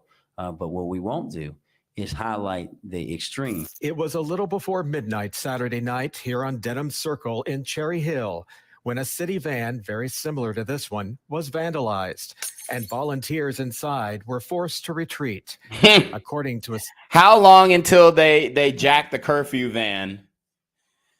How long until they fucking jack that bitch and take it for a joyride? What are your predictions? I'll give it about till next week. Statement from the mayor's office at approximately 11:34 p.m. An engagement van was attempting to park and engage a group of young people when it was struck by an unidentified object that shattered the back window of the vehicle. Staff immediately followed protocol and notified their supervisor, who instructed them to return to the C.C. Jackson Recreation Center and debrief. They were probably defending themselves from what they feared. Here Huh? you have some people trying to pick them up at night in a white van? Huh? It's a city vehicle for one with government plates. And Kenji Scott, community activist. These goddamn community activists, man, they don't help for shit. They do not help for shit, guys. He's literally saying they were trying to defend themselves by vandalizing the bus. If they were trying to defend themselves, wouldn't they just run? Vandalism isn't well, when you're vandalizing something, you're not afraid of it. You sit there, you laugh, you try and inflict as much damage as possible, and you get your ass on before you get caught. If you ever TP'd a house, yeah, you don't want to get caught, but you're not necessarily afraid to go do that. You know what I'm saying? And you have black male leaders justifying the actions. Guys, with leaders like this, then yes, the no solutions mantra starts to feel more and more real, because this is who we just can't help it but put these types of niggas in leadership positions. We just can't help it but say these are our community activists and these are this is the voice of the street. We just can't help it. Recreation Center and debrief. They were probably defending themselves from what they feared. Lord have mercy. Here you have some people trying to pick them up at night in a white van?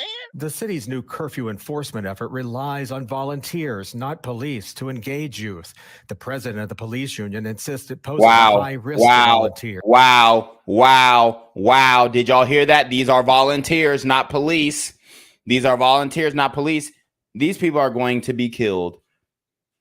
These people are going to be killed, and it's going to be by the hands of a super teen gremlin on demon time.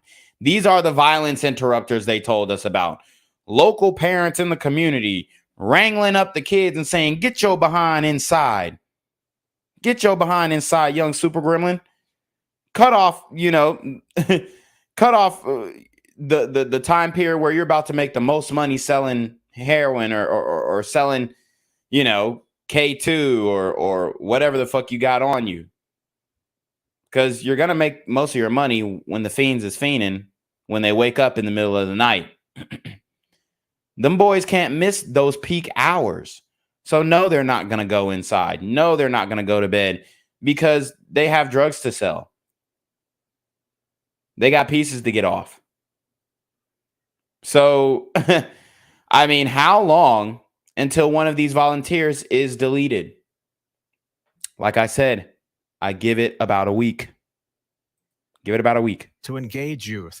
The president of the police union insists it poses a high risk to volunteers, writing today that some of these juvenile curfew violators are in fact criminals. Some don't hesitate to violently engage with the police. Why would they hesitate to do the same with a volunteer? What we have to do is not sensationalize things. He's the one that sensationalized it when he came up with this idea of a curfew. No one inside the van was injured when vandals shattered the rear window, but with summer now beginning, critics fear what else could happen next. It puts kids at risk, it puts volunteers at risk, it put police at risk, and it has only exacerbated a bad situation and made it a catastrophe. Guys, check out the poll. We do have a poll available for you guys to vote on right now.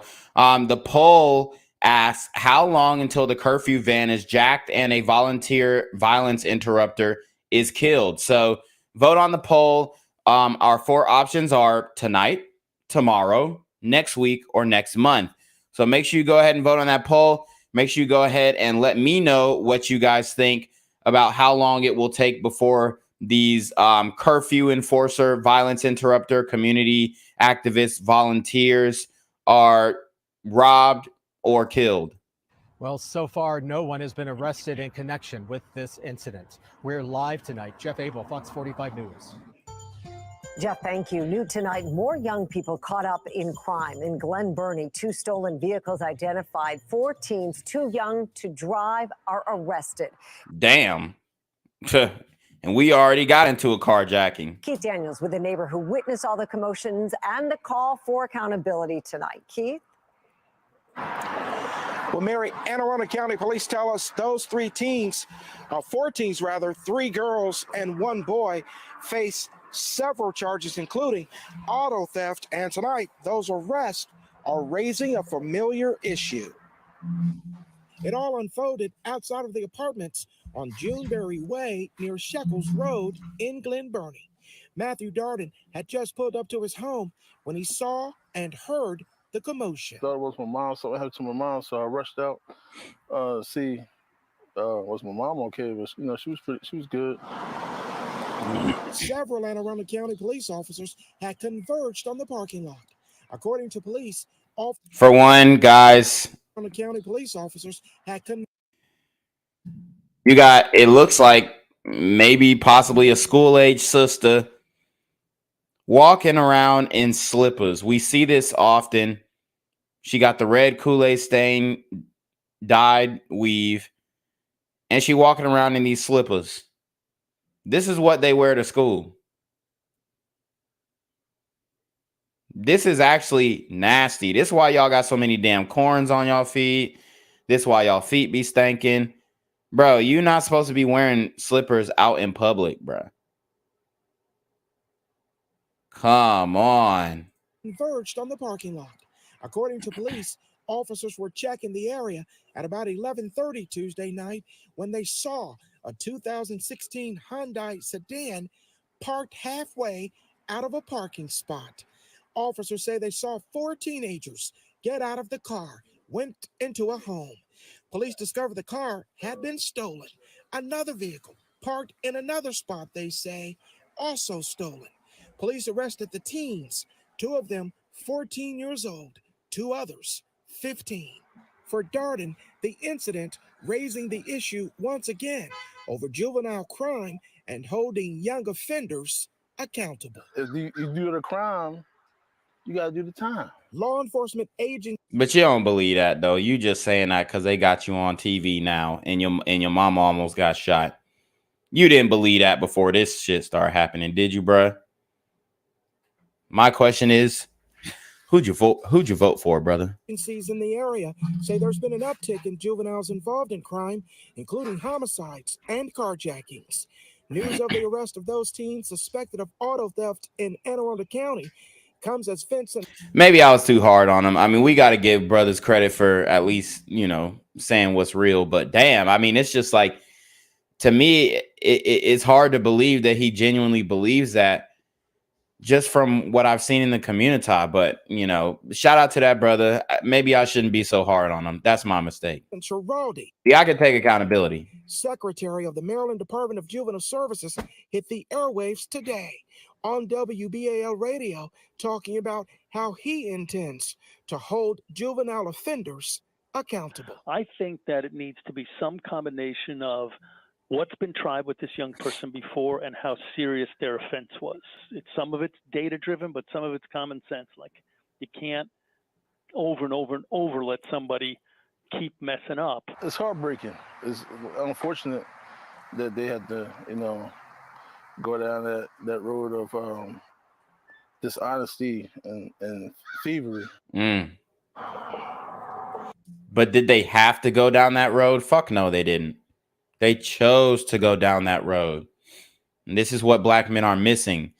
They think that somebody's forcing these guys to go down that road. And that's why I said I don't really think he believes in what he just said, because of that statement that he just made. It was full of fucking cope. It was full of cope. It's just sad that they had to chose to do. Bro, they didn't have to do none of this shit. Keep messing up. It's heartbreaking. It's unfortunate that they had to, you know, go down that road of dishonesty and thievery. Well, Anne Arundel County Police and the Harford County Sheriff's Office have both been very vocal about the laws that they say make it difficult to hold juvenile offenders accountable. Meantime, Giraldi has said people as old as 25 years old should remain in juvenile court. Now, Fox 45 News sat down with Giraldi last month. You can see and hear a full interview about him standing by those comments. Just go to Fox Baltimore. Hold on. Whoa. Run it back. Sat down with Giraldi last month.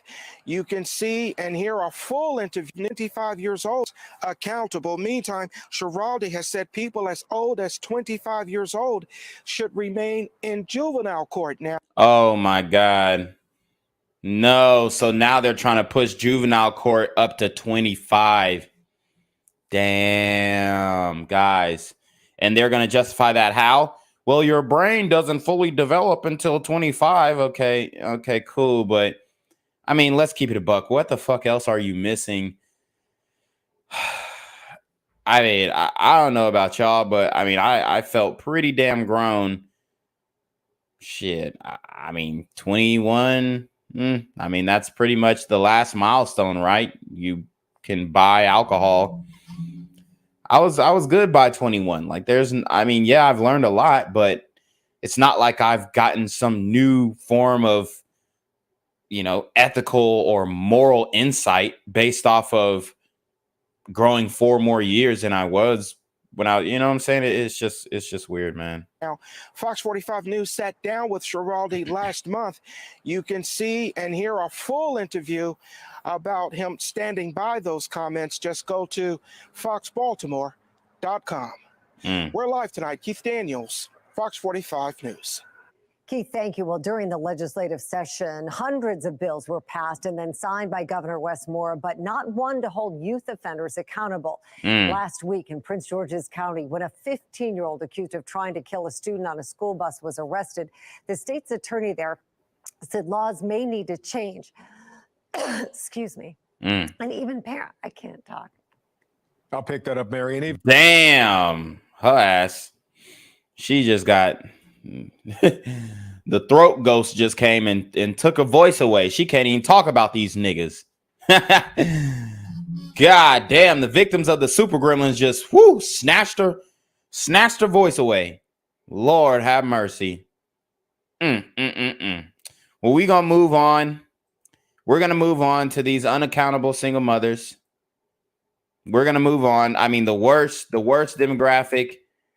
The most detrimental demographic in the country at this time are these unaccountable single mothers, because they are producing at a rapid rate and aborting at a rapid rate. I mean, they're producing just as fast as they're aborting, or aborting way faster than they're producing, right? Yes, that's what I meant to say.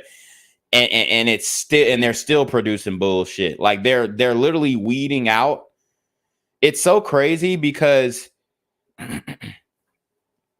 if these women were like actually having abortions intelligently, and y'all know I'm, pro-life, but if they were having intelligent abortions, which, it is what it is, to say, okay, this nigga that I just fucked, I let him fuck, yes, but he's dumb as hell, and whatever.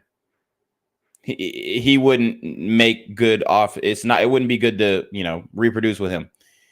Then maybe we could get some type of semblance of control on this thing. But these hoes, they're aborting the good niggas' babies, and then they're having the bum ass niggas' babies. Like, that's really what's going on, bruh. That's really what's going on. So, oh shit, Superman said, choke on your lies, bitch. He said that news anchor was a lying ass bitch. That's why she was joking. That's funny. But yeah, I mean they're aborting the good niggas babies, and then they're having children with the broke ain't shit babies. That's really what's going on. Fox 45 News is hearing from the mother defending her 17-year-old son, who police say ran from them carrying a gun. Her son facing several charges after Baltimore police officers shot him earlier this month. Woo! Fox 45's Keith. Damn, run it back. Son, who police say ran. Fox 45 News is hearing from the mother defending her 17-year-old son, who police say ran from them carrying a gun. Her son facing several charges after Baltimore police officers shot him earlier this month. As he should. Shouldn't be in possession of a gun. And they shot his ass, man. Because these little niggas are dangerous, and we all know that. Fox 45's Keith Daniels spoke with the boy's mother. And Keith, what is she saying about these charges and her son's role in all of this? Well, Kai, first off, the mother admits her son had a gun. Now, police say it was a stolen 9mm handgun. But tonight, her questions about the shooting and the charges that followed. I'm grateful that he's still alive. Oh my God, look at her damn body. What the fuck? Damn, this bitch look like her titties, stomach, and ass is pregnant. And the legs, the thighs ain't matching, honey. This bitch got I don't know, she got a reverse BBL. She said, put that shit in me wherever you can. She said, put that shit in me wherever you can. Take the fat and then just throw it back in. Just jumble it around and shake my ass up and see what I come out with. Lord. Franklin is a mother. I hope she's not pregnant. I hope she's not having another child, honey. I hope she ain't having no more cheering. Shit. Fuck. Woo. This is how dangerous that shit is, man. Niggas are fucking that. That's how bad we are down in the community, boy. Niggas are fucking that, dog. Focused on the criminal charges against her son, 17-year-old Mekhi Franklin. The teen shot by a Baltimore police officer. The mother not understanding why it happened. He never turned around. He never lift the gun up or raised it at the officer. Franklin. I love me. What a selfish bitch. This shit is crazy. Her shirt literally says, I love me. This bitch childish as fuck. Got Hello Kitty tats. Bitch, come on now. Speaking out one day after prosecutors charged the teen with several charges, including first-degree assault and firearm offenses. The 17-year-old charged as an adult in a shooting caught on a police body-worn camera. Stop! Put the gun down! Put the gun down! The shooting happened in the Shipley neighborhood in southwest Baltimore, May 11th. 5 days later, investigators released the video. The officer and Mekhi in a foot chase after police say the officer thought Mekhi might be armed. At one point, circled. Hold on. And look, this is a black officer. Look at his hand. This is a black officer running his ass down. Policing our own. Look at his hand. This is a black officer, y'all. I'll enlarge it so you guys can see. Here you go. So this brother is just trying to bring some semblance of control into the community by policing our own, being a father figure, being a role model. Okay? It's crazy, man. Take care of y'all kids before these niggas have to do it. That's really it. It's really it. Circled in red, the gun is seen clearly in the video. Then the officer opens fire. The teen shot in the back, but survived. My son wasn't supposed to be gunned down the way he was. What about the fact that your son had a gun? He had a gun because he was scared for his life. We live in Baltimore City. The debate over the shooting still ongoing. Oh, God. That nigga had a gun because he was finna go pop some ops. Fuck out of here, bitch. And you know it, too. She probably... and this is how sick these fucking single mothers are. These bitches be putting these niggas on hits, bro. They will literally say, you can't let that nigga do you like that. Da-da-da-da-da. You better go get that nigga. I'm telling you, they are putting these young niggas out there to go. They're like, y'all seen Power and then the whole Tyreek shit. Yeah, they like Mary J. Blige and that shit. Like, they're putting these young niggas up to this shit. Y'all keep thinking that these single mothers don't know what the fuck's going on. They don't know where their kids at. They know exactly where their kids at. When he spin a block, he goes spin a block. And then, you know, that nigga come back to a plate of fucking country fried ramen noodle and shit. Going amid gun violence involving youth, raising questions for some over parent accountability, including Franklin's for her son. I say lock that bitch up. Once she had a baby, take it, give it to CPS, put it in the foster care system. I'm not accountable for what he has on him. That's not bad parenting. That's not the parent's fault. You know, how can you blame that on the parent? My son's 17 years old. He's a minor. That's how you can blame it on a parent. And this is why I say, see, y'all keep saying, man, why you always on single mothers? Why you always on single mothers? Because they can't discipline their sons. She can't discipline her son, and she doesn't want to. I guarantee she has a friendly relationship with her son.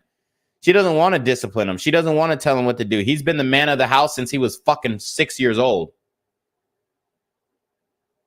Let me repeat. He's been the man of the house since he was 6 years old. She said, baby, you got to start bringing home the bacon, huh? You got to start contributing to this household, honey. That's why he's so knee deep in the streets. Okay? Because he had to live up to responsibilities that he shouldn't be living up to at a young age. And obviously, he's made some extremely wrong turns. And it could be a lost cause for him. He's lucky to have survived being shot by the police. So hopefully he learns from this situation and turns his life around. Now, is it likely?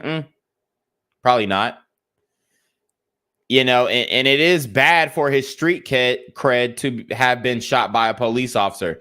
Now, it could help him if he wanted to go the activist angle. I was shot by the police in the back. I wasn't doing nothing. I was just running away. They can't shoot you when you're running away, right? Like, he could go that route. I'm filing for $245 million. My name is Takarius, whatever the fuck. You know what I'm saying? He could go that route. But she doesn't think she's responsible for his actions when it's her child. He's still a minor. He's still under your guardianship. But these women cannot, will not, do not want to, aren't interested in disciplining their own children. And this is what you have to understand. And this is why these super teen gremlins are on demon time. You know, he's not a 5-year-old little kid. You feel me? So at the end of the day, there's only but so much I can do. I told you. I was off by 1 year. I told you he's not a 5-year-old kid because that was the last time she had control of him. He became the man of the house at 6 years old. At 6 years old, she could no longer discipline him. He could beat her ass if he wanted to. That nigga was hanging out in the streets at 2 a.m. at 6. On the block with the 6 God. And then look at the attitude. Look at the apathy. It's not really much I can do. And then look at the nails. These bitches are fucking childish, bro. You got rainbow nails and you about 40 years old. You got hella shit kids, having more kids. She got a necklace with the dead homies on her shit. And then she got a bedazzled choker chain. She's completely, deeply ingrained in the streets. And this is what y'all don't understand. Y'all don't know how to identify a street bitch. That's what y'all fucking problem is. Y'all don't know how to identify a street bitch. Because y'all be talking, oh, well, she's a mother and she's this. No, this is a street bitch. This a real street bitch who be calling hits from the damn nail tech, from the nail salon. You know, she calling hits while she getting her hair did, honey. This is a real street bitch. That's what y'all ain't getting. That's why I'm not coming with the empathy. Oh, you talking to a woman like that? Nigga, I don't give a fuck. Look what she raised. And she's proud of it. That's what y'all don't get either. Y'all don't get shit about the community. Y'all don't fucking understand. So leave it to me to bring clarity to this situation. Leave it to Jen Quavius to clear the air on what's going on with these single mothers in the community. She takes pride that her little nigga's a real street nigga. And you best believe she want a fucking check. You best believe she want a fucking check. And the only thing stopping her from getting a check from these officers is, one, the color of the officer that shot her little baby's skin. It's the color of his skin. He's black. So it ain't a check. That's the only thing that stopped her from, having a phone call with Al Sharpton, Ben Crump. That's the only thing that stopped her. 5-year-old little kid, you feel me? So at the end of the day, there's only but so much I can do. And the bitch got a 5 o'clock shadow. Well, Makai is out of the hospital. He's been moved to central booking at this hour, where he's waiting on a hearing that will decide whether or not his case be moved to juvenile court. We're live tonight. Keith Daniels, Fox 45 News. Like, y'all really be thinking these hoes are mature because they got kids. Y'all literally think these bitches are mature because they have kids. They're more immature. They're damn near more immature after they have kids. A lot of them, especially if they're a single mother. Now, if they have a kid and the father is still in the home and the father is there to give them guidance and whatnot, then maybe, they start maturing because they have that responsibility being, implemented by the father. And the father, if he's a good leader, which, we lack that good leadership in our males in the community. Let's keep it a buck. But if he is a good leader, then he implements that discipline, not only in the woman, but in the children as well. And, these types of women, when they have kids, they are not maturing. All they're doing is getting government checks. And like, y'all really think these single mothers are mature, and they're not, bro. And y'all think they know about mothering and parenting, and they're not. Y'all think they're fucking nurturers, and they're fucking not. Like, y'all, I don't know, bro. The second weekend of a youth curfew is underway right now in Baltimore as juvenile crime concerns continue to circulate across the city. Fox 45's Keith Daniels looks into a mother's concerns after her son was shot by police. But we begin with Jeff Abel and the efforts to staff connection centers designed to keep Baltimore's children away from trouble. Jeff, what can you tell us? And honestly, this little nigga, he might have needed to get his life taken. Because there's either two ways he can go about it, because you don't really get street cred from getting shot by the police. I'm going to tell you that. Like, they're gonna laugh you down and say the pigs got you. So you don't really get, if you got shot by another like super gremlin and then you live to tell the tale, yes, then you would get street cred, then you'll get respect. But this being shot by the police is only going to put a battery in his back. So much so that eventually down the line, once he gets out of YDC or whatever they're calling it now, juvie, once he gets out of there, he might want revenge. Maybe not on that specific cop, but he might have a vengeance for police officers. So these are all factors that are playing. And, you know, this is the type of nigga to be driving in his baby mama's car with a suspended license and a suspended registration, get pulled over by the police. And the police officer, you know, pulls up, and then they have a little back and forth. He don't want to get out the car, and then the guy shoots the police officer. Like, this is the type of nigga that would do that. A guy who already has a history of police trauma, a guy who already, you know, is going through what they're going to call PTSD. He had PTSD because he got shot by the police. Now he's scared to get pulled over. But he's still in the wrong. He's still doing the wrong things that ended up getting him shot by the police. That's why, I mean, you can't even explain these things to the community because they always going to find a loophole. Well, you know, and if worse come to worse, they just going to say, well, yo mama black. All right. Curfew enforcement efforts are back on here in Fells Point tonight and in other areas of downtown here. And while police have long maintained it will be relieving the burden on city police tell us tonight a whole different story. Hold on, guys. What the fuck did I tell you? Look at this bitch behind. The burden. Look at this bitch right here. If y'all can't see, zoom in. She's got slippers on. They're wearing slippers in public. House slippers. Bruh, this shit is just nasty, bro. And you gonna go take that back into the house and lay in bed with them. And they want us to cuff this. On city police tell us tonight a whole different story. This is not anything new. We're evolving the way that we enforce youth curfew. It was last Friday, the first day of the city's new curfew enforcement effort, when the mayor vowed to put concerns to rest over the toll curfew enforcement will have on police. I will be reaching out directly to the union and explaining and talking to them how about this is not the case. Again, we want to relieve them of something that has been their sole duty. But the very next day, the president of the police union says the city canceled off days for 20 to 30 members of the police force, posting them downtown as backup for the curfew enforcement effort. In a statement, the president of the union writes, the depleted ranks of the BPD are already stretched to a breaking point. I guess the mayor and police commissioner want to test when the house of cards will collapse. And this, unfortunately, is just another example of poor planning. Attempts to find civilians willing to interact with curfew violators appears to be a tall task, too.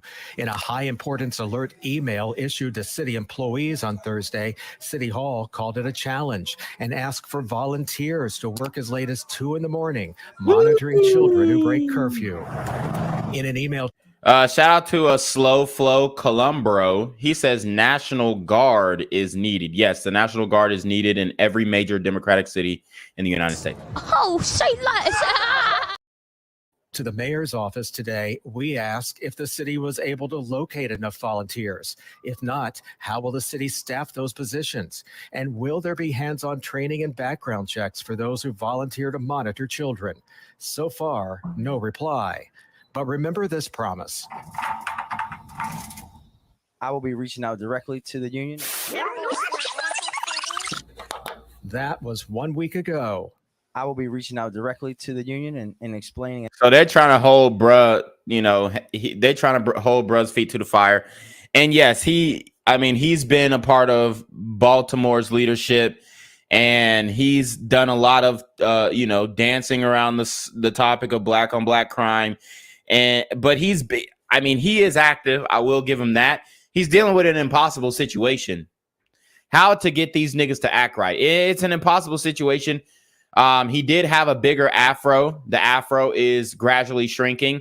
And by the time he leaves office, I predict that he will only have a beard left. That will be the only hair on his face or head after this stressful job. And talk to them how about this is not the case. Tonight, the union says it's still waiting on the call. We also did ask the City Hall today about the impact this is having on police. So far yet, no reply. We're live in Fells Point tonight. Jeff Abel, Fox 45 News. Jeff, thank you. The mayor's office says the summer youth engagement strategy as a whole has a budgeted price tag of more than $1 million. Overtime for city employees could add to that price tag. Critics say the city is taking a big chance with taxpayer dollars since there's no guarantee that Baltimore's children will spend time at these connection centers. So that brings us to our question of the day. Do you believe the city is prepared to enforce the youth curfew all summer long? So far, 93% of people who voted say no. Go to foxbaltimore.com. Wow, they have no confidence in the city. Wow. How do these people keep getting voted in, though, elected in, if y'all have no confidence that they can get anything done, let alone something as simple as implementing a fucking curfew for, kids? .com/vote to weigh in. He had a gun because he was scared for his life. We live in Baltimore City. Well, a stunning admission from a Baltimore mother whose 17-year-old son was shot by police, saying he needs to have a gun to protect himself. Fox 45's Keith Daniels joins us live with her concerns and why some argue she shouldn't have let her son put himself in danger. Keith? Well, Maxine, as you can imagine, whenever a juvenile is involved in a crime, oftentimes a concerned mother is also involved. And tonight, a closer look at that parental involvement. Tiara Franklin is a Baltimore City mother, reigniting the debate this week over parent accountability when a child is accused of a crime. Stop! Put the gun down! Put the gun down! Franklin's son, 17-year-old Mekhi Franklin, shot by a Baltimore police officer 3 weeks ago, now facing charges including first-degree assault, shot during a foot chase, police say, while he was holding a stolen 9mm hand. So you see, he has the extendo clip and what appears to be rubber bands wrapped around the handle of the gun. And that is, it could be to control the recoil. It also could be to mask fingerprints. But I'm pretty sure that he used it to control the recoil, because when you have those extendo clips on those firearms, it kicks back and that extendo leaps up or it leaps forward when you shoot the weapon or the firearm, because the barrel of the gun's going up. That extendo extends out. And I mean, it's just for it makes for an uncomfortable shoot, if you will. And you know how skinny these little niggas are. They be sagging, they be skinny. They can't really handle the power of a firearm. And a lot of these niggas never really have shot a firearm until they actually do. So that's what we got going on out here in these streets. These little niggas are not dumb, okay? They're not stupid. I mean, they are stupid, but they're also not stupid. They know what they're doing is what I'm saying. They're not mentally ill, right? They're not retarded, but they are retarded. They go stupid. They go and turn to super gremlins on demon time, but they know exactly what they're doing. And gun. His mother speaking out this week about the shooting, but also confronted with questions about her responsibility, her accountability. Yeah, how am I accountable for what he has on him? That's not bad parenting. That's not the parent's fault. Let's keep it a buck. You're a bad fucking parent. I mean, nobody thinks that you're a good parent at this point. You got chains all over your neck. You got tattoos all over your body. You're overweight like a motherfucker. You're justifying the actions of your wicked son. These super sister single mother gremlins are on demon time. How can you blame that on the parent? But Reverend P.M. Smith, longtime pastor at Huber Memorial Church in Get him, pastor. And a former defense attorney, believes there is a level of accountability for parents when children do wrong. You feeding, you're clothing them, and you don't know where they are. You don't know what they're bringing in the house. You don't know what they're carrying out of the house. Get a pastor. There is a situation where parents lack accountability because they're not handling their responsibility. Now, hold on, pastor. Hold on, pastor. You preaching today, pastor. Lord have mercy. Shabalabala. Hold on, pastor. Are you going to throw that in your sermon, though? Are you going to throw that in your sermon? Because we know These sisters ain't listening to nothing unless it come out of pastor's mouth. And even if it come out pastor's mouth, they still giving it the side eye. Like, what the hell? Pastor on one today. He said, stop being a hoe. Honey, please. Pastor on one today. He said, look after your children. Honey, please. Pastor on one today. He talking about, women should be submitting to men and looking, to God through their man. Honey, please. Ooh, child, no. Absolutely not. Pastor is on one today, sis. I ain't putting nothing in the collection plate. No, Pastor. You ain't putting that in the sermon. Because it don't hit the same as, you are a strong, independent woman, and God has a plan for you. God is going to bring a man from the skies and drop one down in your lap and say, here, I'm here for you, and I'm going to take care of you and your children. I'm going to take care of that 17-year-old boy who keeps saying that he ain't my daddy, and I ain't his daddy. I'm going to keep taking care of him. You ain't throwing that in your sermon, Pastor. Okay? You're not. So don't let this just be lip service. I need to hear this. Prime time, 10 a.m. service, the 8 a.m. service, the 10 a.m. service, and the 12 p.m. service. I need to hear it, Reverend. Need to hear it. Otherwise, we don't believe you. You need more people. If you can't deliver the sermon, let the first lady deliver it. I know the women ain't supposed to be preaching in the church, Lord, but we got to have somebody to message it. Ask the deacons, ask the ushers, ask the, lead of the choir, ask the nigga on the organs. Somebody got to preach the damn message tonight. Am I preaching, y'all? Somebody give me an amen in this motherfucker. As the juvenile crime rate continues to climb in Baltimore, many parents are desperately searching for a cure. Smith blames broken homes for much of the growing crime problem. They always say everything starts in the home, which it does. But what does a home look like? The hell? We got a black Corella DeVille? You never know what's going on in their home. My son's 17 years old.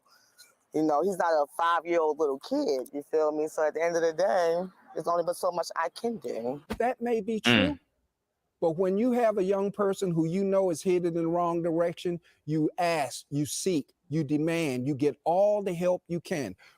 And I'm going to tell you what, if you put this pastor in the room with that sister, she'll probably beat the shit out of him. Respectfully, Pastor, you know what I'm saying?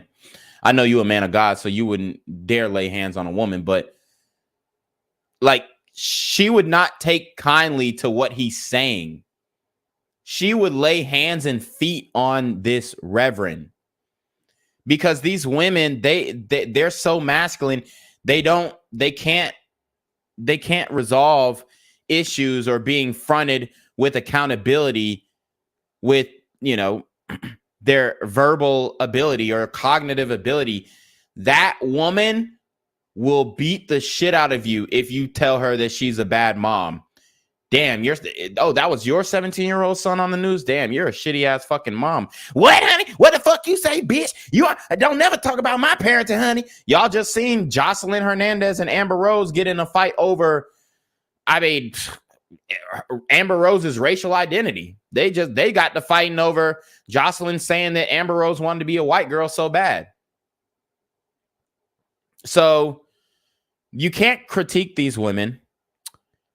If you were to do this in her face, and I don't give a fuck if it was during church, if you called her out or even made a little innuendo in your sermon, not only she would get up and give you hell, but all the other single moms at the church will give you hell. And that's why, Christianity has been watered down when it comes to the church, because the single mothers are ruling the church. They're organizing the events. They're the ones who are, leading the choir. They're doing everything in the leadership positions when it comes to the church. And they're lenient on the laws. Let's just keep it a buck. They're not going to follow all the rules because the rules of the Bible make them feel bad. The realities of what the word says makes them feel bad. That's the reality. That condemnation, that fire and brimstone. See, preachers don't preach that fire and brimstone no more.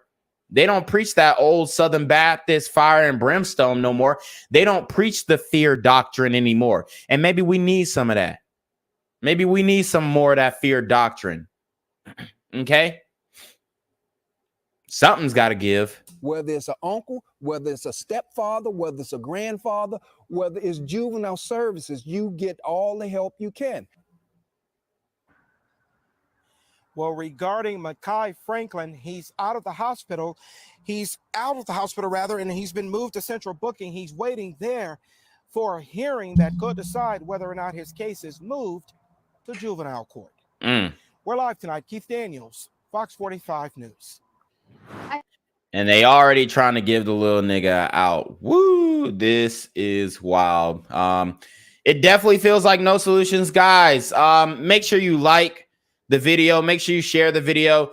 This was prime time content.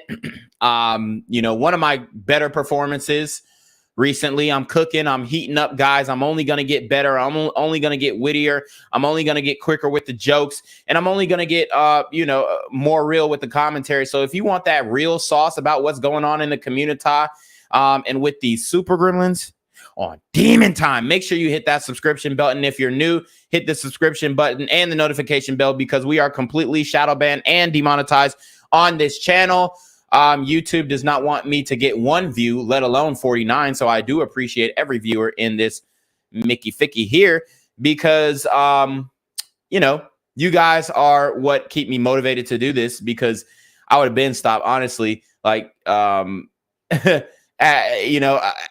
this point, I could just throw in the towel and say, oh, it's not my fucking problem. But, I do enjoy this content. I love engaging with you guys. And I do genuinely want to seek out a solution.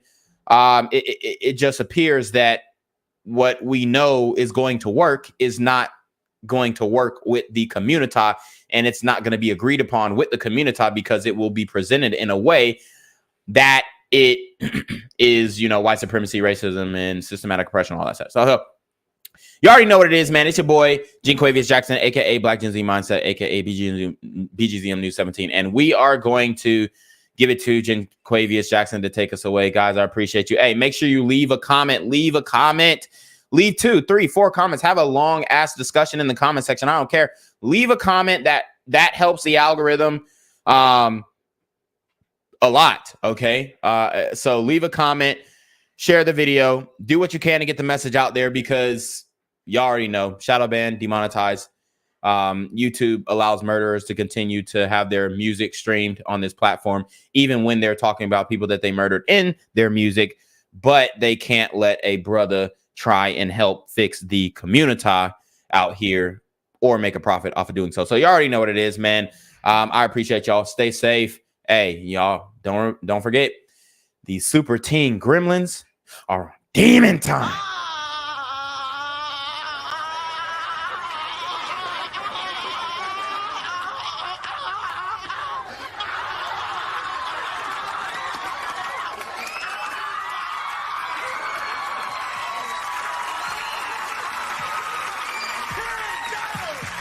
Yo, what's good, BGZM News 17 family? I'm at the corner of Jesse Jackson and Marcus Garvey, and I got some bad news for you. As you can see, I lost my job. I'm out here living in cardboard boxes outside of boarded up vacant homes. YouTube said I'm done getting money out here in these streets. They even took my funky ass suit. So anything right now would help. So go ahead and hit that Cash App, hit that PayPal, hit that GoFundMe. Hell, cop the merch. Or if you want to make the long-term commitment to the Jinquavius Jackson Fund, join the Patreon so that I can continue to put out top-notch content each and every day. Also, check out the Rumble, where there is absolutely no censorship. Link in the description box below. Hey, yo, ain't that nigga Jinquavius? Yo, I recognize. No, that's not me no more. Hey, yo, run your pocket. Y'all killing me with this shit. Nigga. Do the opposite of Antonio Brown and take What all your more shit do off. you want from me? What? You're not my dad! You also want to hear something! Ugly ass fucking... Gang violence and other kind of violence.